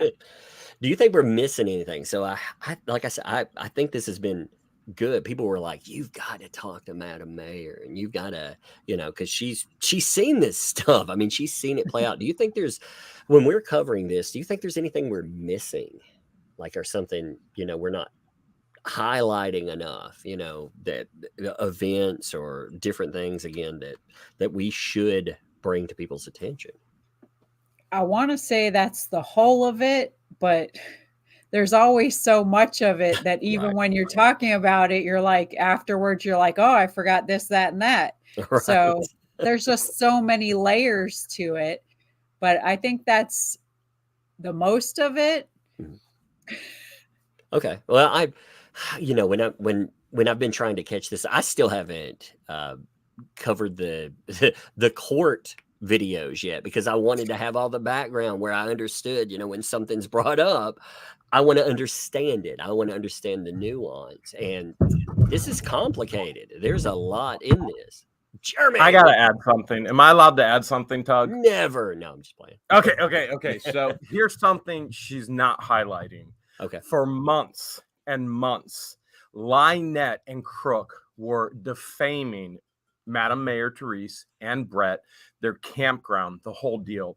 These are the individuals that were taking them from Northport to Otter Creek, did everything they could. Madam Mayor Therese and Brett did absolutely everything they could to help these two succeed as they were being defamed. I want to be so clear on that. They were being defamed for months. And when Lynette calls them on the phone, when they're at church, and she says, John's dying, please, can you get over here? It was Madam Mayor Therese, as she's being daily defamed by Lynette and Crook, who leaves church, goes with Brett, and she picks John up off the floor, is urinated all over based on his medical condition, contacts the ambulance, gets him in the ambulance. That's the quality of these two. And I can't stress that enough. As these two are literally being defamed over and over on a daily basis, monthly basis, and going, is she ever going to stop? And then they still come and save John Crook's life despite all of this. That is a hero. That's my mayor. That's all I want to say. I'm out of here. No, that's a big thing. So despite everything that's going on, they still reach out to you for help when there's issues? Not anymore, but They were. Yeah, they were. And even though everything was still sketchy, if a human being is in need, I feel like I need to go do that. And we left our Bible study to help, because she hadn't even called an ambulance. She called us from a Bible study to come over and help when he collapsed on the floor, which didn't make much sense to me. But we left and went over there and got her to call the ambulance and picked him up off the floor. And he had urinated all over himself, which got all over me. And we got him loaded into the ambulance. And then we went back to the Bible study. And of course, I sat on the other side of the room so everybody wouldn't have to smell me. But, and then she even called us to come back later to fix some electrical problem. But, I try to help as much as I can. But, yep, that was the big thank yous we got. Yeah, And sometimes she even when you're sorry, helping, she even no, said I that go ahead, they go ahead. told her that if the ambulance wouldn't have been called, he would have ended up dying because he was septic and all these other things. So Was there ever any reason given for not calling an ambulance for that? I mean, that she just makes no sense. You know, she'd all the time talk about how she wants him dead and she wants him off the property, and then he's there and she's got a lot of mental problems. So nothing makes sense. And if you try to understand a mental person, you're just going to make yourself go crazy. I, I get that. Like from practice, I've seen it. And this is to note that there are different types of issues. A lot of these, again, not diagnosing anyone. I have to make that perfectly clear, because that's a problem. That's a conflict there. I'm not supposed Yeah. to do that. But when you look at these, a lot of what's described are more personality. I mean, there's been substance issues that have been brought up. You can have a lot of problems with substances as well. So Mm. I I wonder. I noticed your shirt, by the way. Oh, The yeah. the statement there. You never alone, never without help. Yep. Yeah, I mean, that's a testament to people again. Trying to help out people because they need help, regardless of what they do. Do you find that a lot in the community too? Yeah. And, we're all in different places, but you should always be kind to each other. And, some people just need some help. And like you said, they've grown up a certain way and they've seen things only a certain way. So you might be the person that shows them something different. Yeah, something better, a better way of approaching for sure. All right, Right. well, I'm going to hit some super chats. You are welcome to hang if you want to hang, or you are welcome, however you want to do that. If you got other things you need to do, that is totally on you. Yep. So I'll probably get off because we're going to be packing okay, up to hit the road again in the okay, morning. So we're heading on our next adventure for a week. okay. Well, you are definitely welcome. If anything comes up, you are welcome to, just I mean, you have the way to communicate with me, and I very much appreciate what you're doing and what so many other people have been doing. Again, helping people like myself understand the nuances of this, because I don't like covering just a piece of a case and flip too often. Everybody does that. I see, even myself, I'm guilty of that sometimes. I hit a little piece of it and then flip to the new topic, and I don't like that because we're talking about humans' lives, and we're talking about a Right. lot of lives here. So you're always welcome to throw in Thank you. whatever. Yeah, yeah. It's But been I great talking to you. I appreciate you and I love listening. You know, you're pretty funny and you're a very caring person. So it's been great. Well, I appreciate it. We all get to know each other in this kind of stuff. We do Yeah. that, and it's interesting. It's interesting how it carries forward. You meet some fascinating people, and later Yeah. down the road, hey, It's one great. All the good people meshing together and I love it. yeah, we're a force for. We can. These channels can be used for positive change in the world. I think that's one thing. I That's think. the most important thing. Use your platform to do good. All So right. Well, I'm gonna let you jump for here. Again, if you need anything, definitely reach out. I'm always available. likewise. Okay. All right. Likewise. Yep. We'll stay in touch and hope you have a good night and a good week. All right. Thank you. Appreciate you. All I'm right. gonna Bye, yeah, everybody. bye. See. I'm gonna disconnect. I don't know how y'all are set up on that side, so I'll disconnect on this side and let y'all disconnect on there. Okay, there we go. All right. See, that was a good interview. I knew there was so much more, and I'll sit down after this and I'll be like, yeah, I should have asked X, Y, or Z, And if there are things that folks feel like I'm missing in this, you are always welcome to reach out to me, and always, you know, if I need more input from somebody.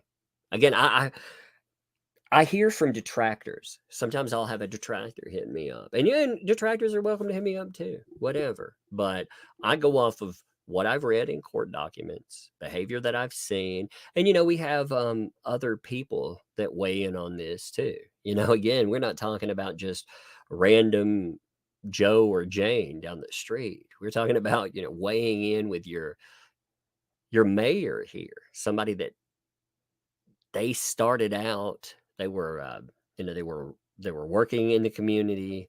Then talking about business owner, they see issues, they try to change they try to change issues, and they run into the same problems that Jeremy Hale's been talking about. The same type of corruption. So, again, if people question that, I don't think, I think a lot of people come from a vantage point outside of small towns.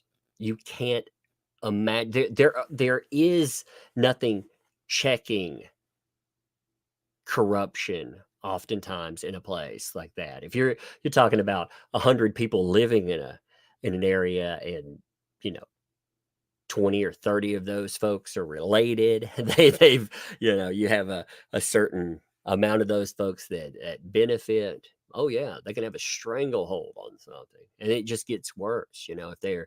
If they're related, or they have friends with people outside, I mean, that whole system can be corrupted. But you can change that. One of the ways you change that is speaking up. One of the ways that you change that is sticking a camera in its face. And you do run into heavy opposition with that too.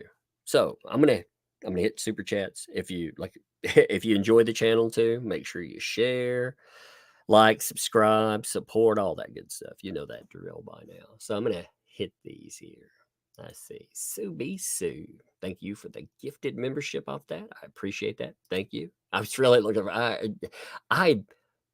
used to never do interviews. I was looking forward to this one, to be honest. I've enjoyed the interviews from the people that have been involved in this, because there's so many people that want positive change here.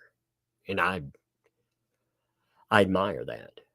Susan Scott, thanks for the 10. Kick in the groupie cash train. Toot toot. Yeah. If you missed out, the groupie cash train, apparently it's gotten a few fans too. Remember the groupie cash train. That one of the things that made me really want to make things clear too is, apparently, if you're not covering this every day, the folks that have been involved in taking aim at Jeremy, or have taken aim at Madam Mayor, or anyone else that's been involved, they think, oh, we're not paying attention. Oh yeah, we are definitely still paying attention. That level, that hasn't gone away, not at all. So, these folks are not in it on their own. Subi, thank you for the 5 there. Ooh, look at that group cash train tooting along as well. Thank you. Appreciate that. Linda, thank you for the month there. Hey, a tug, and everyone. Hey, a return. By the way, I want to throw this out there. I appreciate all of you folks there. Thank you, mods, too. Thank you for what you do. You're keeping everything running. Like, it's something I can't do. So love to them, too. Miss Jackson, thanks for the 2 there. Hey, Tug, and beautiful Madam Mayor. Indeed. Like I said, I thought that story at the end, helping out people that tried to do harm to you. that's better oftentimes. I can't say that I'm that forgiving of a person, just to be honest. So it is a nice thing to hear, a nice thing to strive for. Fallen Hero, thank you for the gifted membership. Thank you. Sandra D, thank you also for the gifted membership. Appreciate you. Appreciate you too, Fallen Hero, by the way. I want to throw that in there too. And Sandra, also, you hit twice there. We gifted memberships, so thank you for both of those. Appreciate that. K-Rab, thanks for the 5. So glad you had on Madam Mayor. I've seen her in chats, but didn't know the background. Yes, she has a channel too. I want to make sure that I throw this in there. She does have a channel.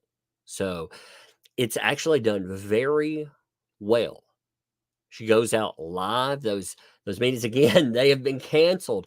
But what's fascinating about those meetings, they give you an insight even when these meetings aren't happening, you see how much attention's there, and you see the positivity. There's a positivity where everybody's getting together. It felt like a communal get together and barbecue. I don't know if you've ever had those, but that's how you change things too. You change things, hearts and minds, and it puts a lot of eyes on it as well. Patriot for life. Thank you for the 2 there. Madam, I sent email, free food. Please respond.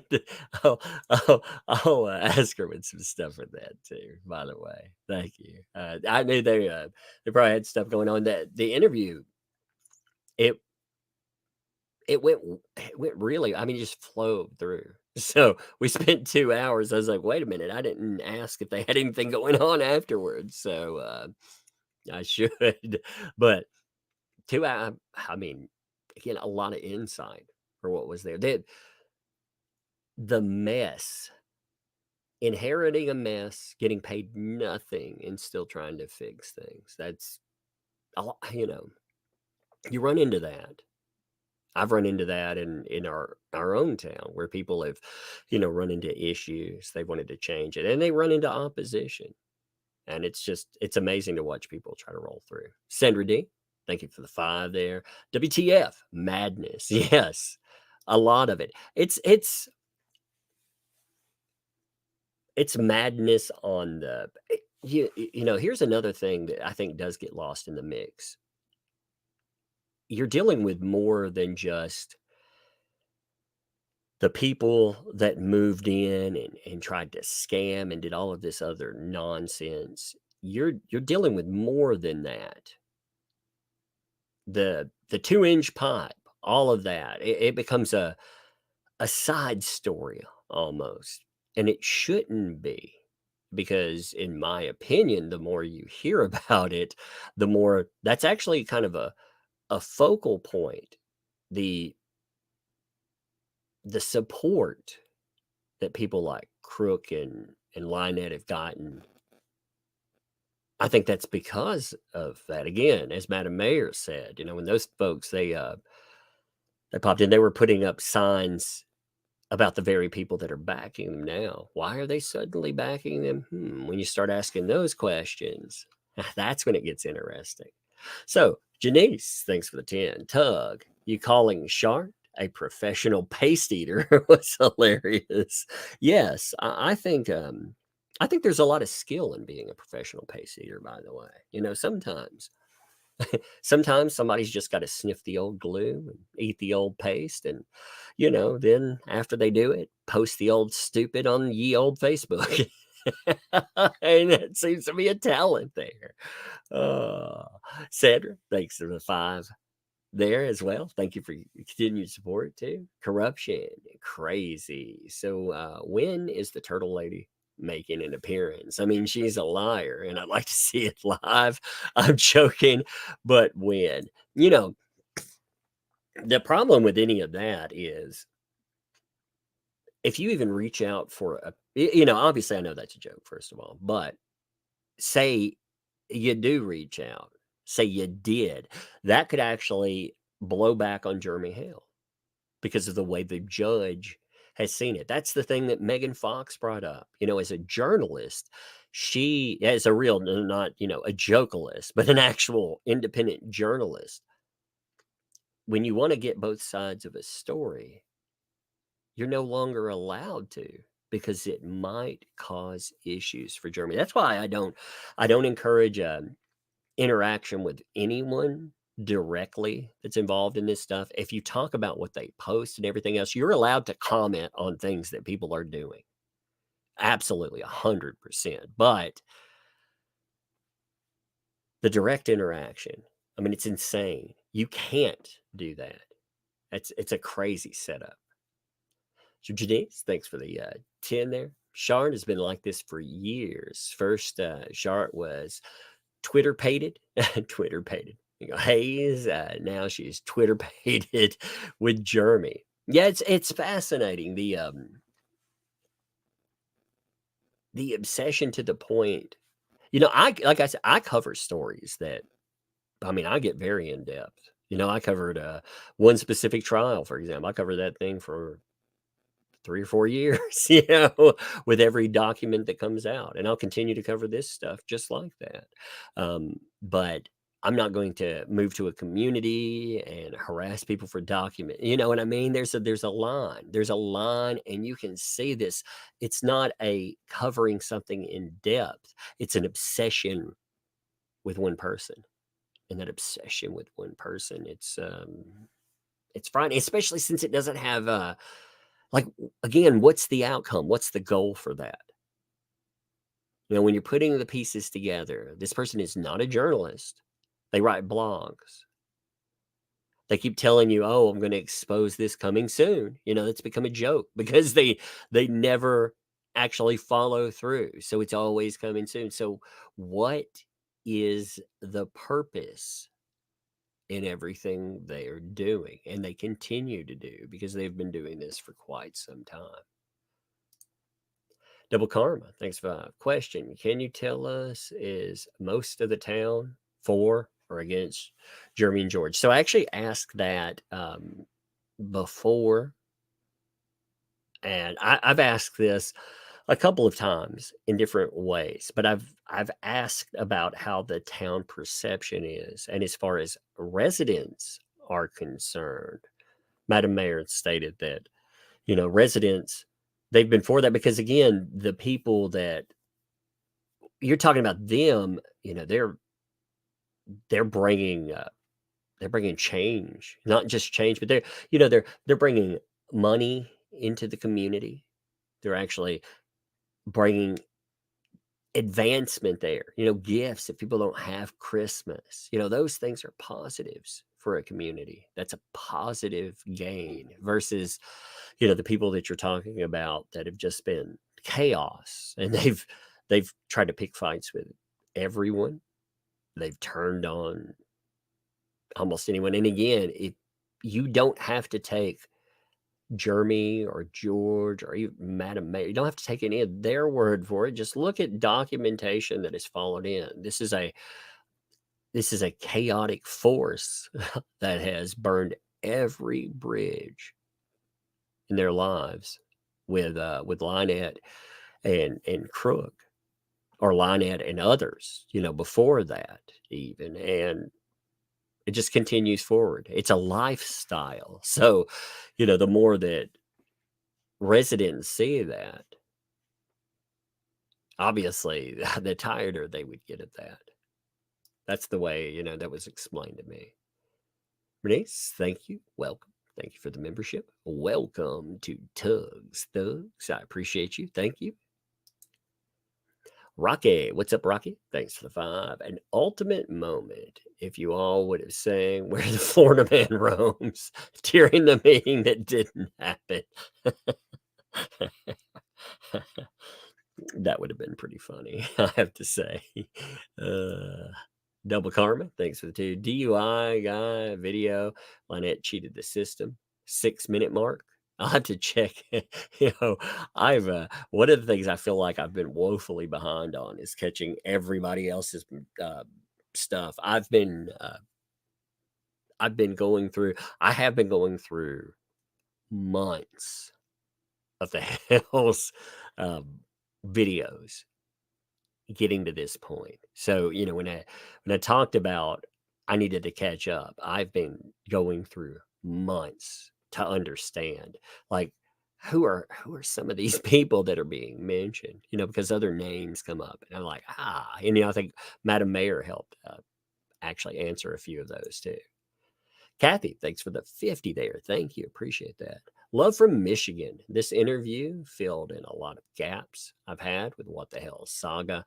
I'm glad you did this interview. Love watching your shows. Hope this chat helps you out a little. Yeah, for sure. As a as a dad, it's definitely, I will say that YouTube and doing this, I very much appreciate, folks, because my kids get to have a life that they wouldn't have otherwise. And I get to, when I see a story again, I almost hate, I call them stories, and that seems like a negative word sometimes because they're lives. That's a word I use. So, you know, when you look at these lives and you feel like there's an issue there and something needs to be talked about, and I get Jeremy can handle his own very much, but standing alone against a daily tide is not a fun thing. So I'm glad. Again, I appreciate all the support. People have again built this channel over the years, and I can't say enough. Anything I want to cover, people have backed, they've supported. I want to cover the stuff that's going on with Trevor Bauer right now too. We've been covering the twinspiracy, all of that.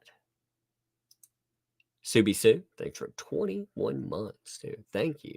Thanks for all you do. Hey, thank you all. You all make it possible. You are this channel.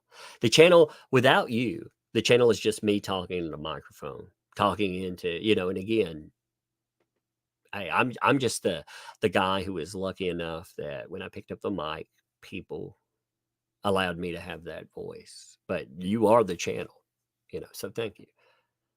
I am. What's up? I am. Thanks for the 5 there. Are you going to cover the case out of Oklahoma about 2 women that got killed over a child custody case? I live in that area as a kid. Maybe. I don't know enough about it. Potentially. I mean, here's the sad reality. There are so many cases that come up that every day in streams we'll hit a little bit. I hate a one and done type of coverage.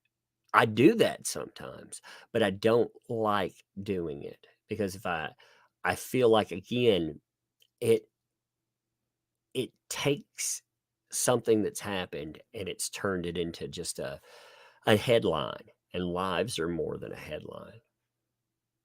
I hope that makes sense. Bad duck, but maybe send me some information on that if you'd like, or you can send that to my my email. It's my granular heaven. Why is that? I don't know. granularheaven@gmail.com. It's on the about section. Just hit it to contact and you can email me there. Bad duck, thanks for 5. Tug, can we subscribe rate the expert since he does for so many new channels and never will ask himself, but I will. Is he live? Let me check if he's live. Let me look. I'll look at the end of this, and if he is, I'll pull up his video. Give me 1 second. Let me see the expert. Let me see if he's live. Are you live, Mr. Expert? Oh, I see the live stream that will be upcoming soon. So yeah, we'll do a raid there. I'll plug it in after this. Risa Finn, thanks for the 2. The Groupie Cash Train. Thank you. I appreciate that for sure. Thank you. Shelly, thanks for the month there. Love your channel, Tug. I'm a Pawn Scum member. Indeed. Oh, by the way, so we've been working on something. Ray and I. So Ray, when I say Ray and I, it's Ray pretty much. But as far as songs on the beginning here, we've been looping them into. Give me 1 minute. We've been looping them into the website, so you'll actually be able to download. You could download songs for free off the website. We put one up to try it out. And there's a little donation thing. You can enter a custom donation thing. So I'll put up a link for that too in just a minute. It's a new thing that he did. So I'll actually put up a link for that in a minute. I do have a website, ThatUmbrellaGuy.com, but give me 1 minute and I'll throw that up toward the end. We put up one of the tracks to see how that works. I've never actually tried that out. Give me 1 minute. I'm pulling all that while I'm doing this. Excuse me. I forget about. Well, I was going to talk about it next time, but I want to show this off. Ray Ray does some great work. So check this out. Let me show you this real quick, and then I'll hit the rest of the super chats. So on the site, and I'll put in a link to that. We put up. We put it in the system, it'd be free instead of whatever a price is. It'll give you a demo to a song. It has an custom contribution. So if you want to donate something for music and help me pay for all the freaking music platforms that I use, that is welcome. But you can pick up a track, put it in a cart, and bam, pick it up, and we can track to see how much traction that actually gets. Give me 1 minute. I'm going to put that in the chat too. I have to get over to all of you. Just give me 1 second. I love doing all this live. Like if I don't have somebody else up here, it's like, well, just wait a second. 1 minute. I'm going to pin it to the top here. Like I said, people had asked about downloaded songs, and I was like, well, it'd be better. We could put them on a place. So there, if you want to download that track, you can, and we'll put up more of them as we go forward. Let's see, Catherine. Thank you for the 10 there. Small towns are always corrupt in some way or another order. My small town is ran by 3 larger families, and they frequently chase new businesses out. It's all about control. Yeah, we live in an area that, whether intentionally or unintentionally, we live in an area that's it's ran by nursery. If you don't know what I'm talking about, the tree farming. We are actually, this place is the nursery capital of the world. It is. Like if you live in San Francisco or New York, you have trees that are planted out there. Yeah, the majority of them come from here. So you may not know the place, but you definitely have seen the products that come from here. And the way that the system that keeps that in check is just, it's crazy. New business doesn't come in. Old business lords over everything. So you do see that. Like I said, either intentionally or unintentionally, it always stays like that. Kimberly, thanks for the 20 there. Thank you, Tug, for always being compassionate. Grace and Brett were tormented and abused. Just recently talked about it. They're great people. Thank you. Yeah, it's crazy. Like they're talking about corruption to the point that someone feels that they can ask you for free sexual favors. That's, those are heavy allegations that should be looked into, because you're not just talking about monetary corruption here. Again, the amount of people that live in that area, as Madam Mayor said, the financial consideration is something, but it goes beyond the potential financial consideration, and it goes into something that's much, much more insidious. So yeah, of course, I'm glad to be able to highlight an actual, a need, because there's a lot of people that are impacted by that kind of stuff. Ugh. Andrew, thank you. Welcome. Thank you for the membership. Welcome to Tugs Thugs. Appreciate that. Laura, thanks for the 249. Uncle Tug said Ray. Yo, Ray there, old Ray. What's up, my buddy? Ray, too, by the way. There's old Ray. Thanks for the 5, buddy. Hey, you Tug. Our little project is done, buddy. Wink, wink. Mad respect to you in the chat. Woohoo. Yeah, you have no idea how much work it is for Ray. Like, I'll mention something that, is an idea. Like, hey, can we house music? Can we put up music? But can we do that through our own, on our own? Can we control that? That way, if someplace, like someone tries to mass flag what we do. See, I used to do shirts and stuff through Teespring. And then through the Depp trial, all of these crazies decided that they would mass flag and they would contact Teespring. And they went after what we were doing there. And Teespring not only shut us down, but they were writing people behind the scenes, and they were telling people that that they had excuses. They were giving them excuses for why they shut what we were doing down. It was crazy. It was absolutely crazy. So that's the reason that we do pretty much everything under our own roof, as it were. In 1 minute, I'm trying to see if I can set the controls and actually refer people to the next, to redirect to another channel. So here we are. Give me 1 minute. I'm setting the redirect while we're talking. There it is. All right. So I'm going to set the redirect to the expert tonight. So when we end, it will actually push you that way as well.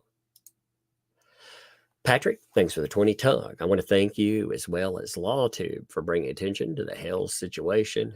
The night he was assaulted was a low. Once light was brought to the madness, it sure has helped Jeremy and Otter Creek. I like Jeremy personally. Like I like how transparent he's been in this. He hasn't, unless it's something that could potentially harm, I guess, that might be off the table, but I haven't really ran into anything that was off the table to ask. I asked everything bluntly, and I was given answers to it. And like I said, I appreciate that transparency to it. And that an assault by someone, that's supposed to be an advocate for the courts, that's awful. Andrew, thank you for the gifted membership. Thank you for that. I appreciate it. Janice, thanks for the $10 super chat. Appreciate that. Shart has promised several articles I'm still waiting on for 6 years. I've noticed that.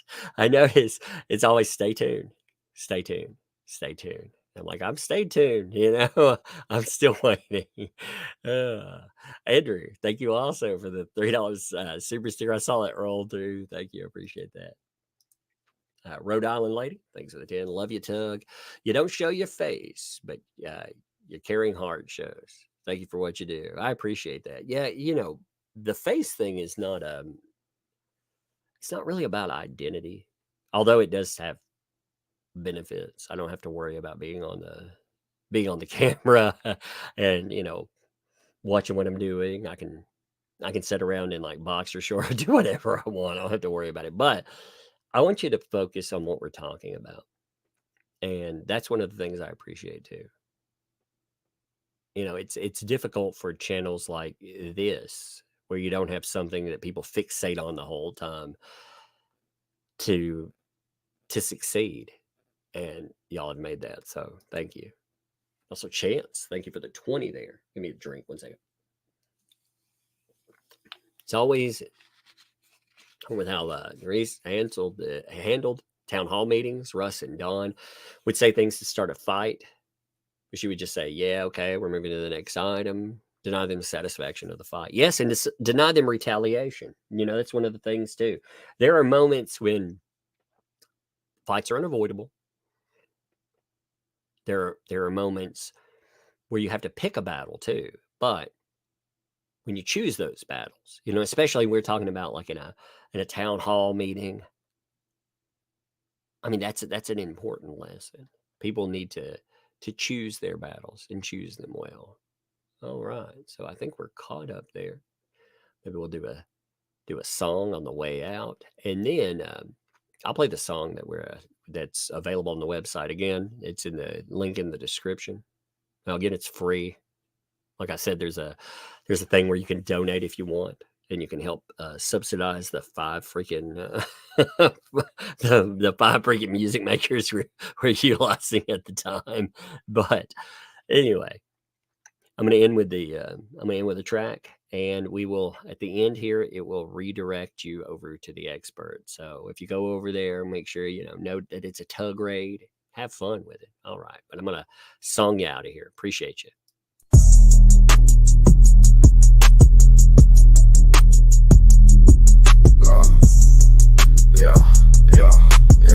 I like my haters like my coffee extra mad and bitter. Internet lawyer, I like you, so yeah, the man's a quitter. He's strapped face up behind the platinum grill. I style faceless, just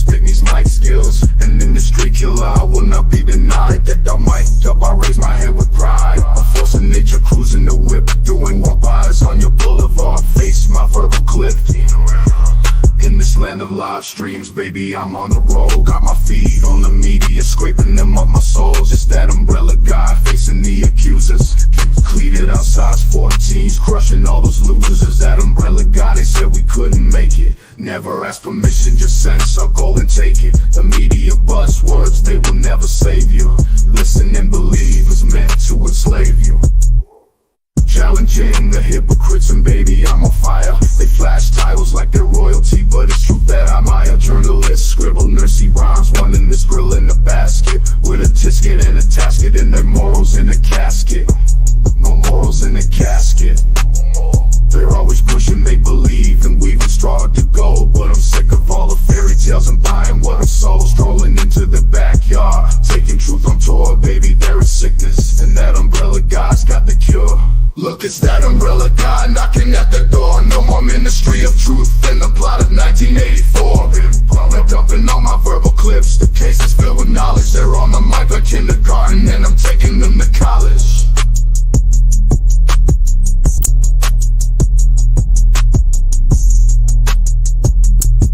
By the mask, baby, cause this has to be a crime. I'm taking the mic and boom, there in the chalk outline. I used to throw elbows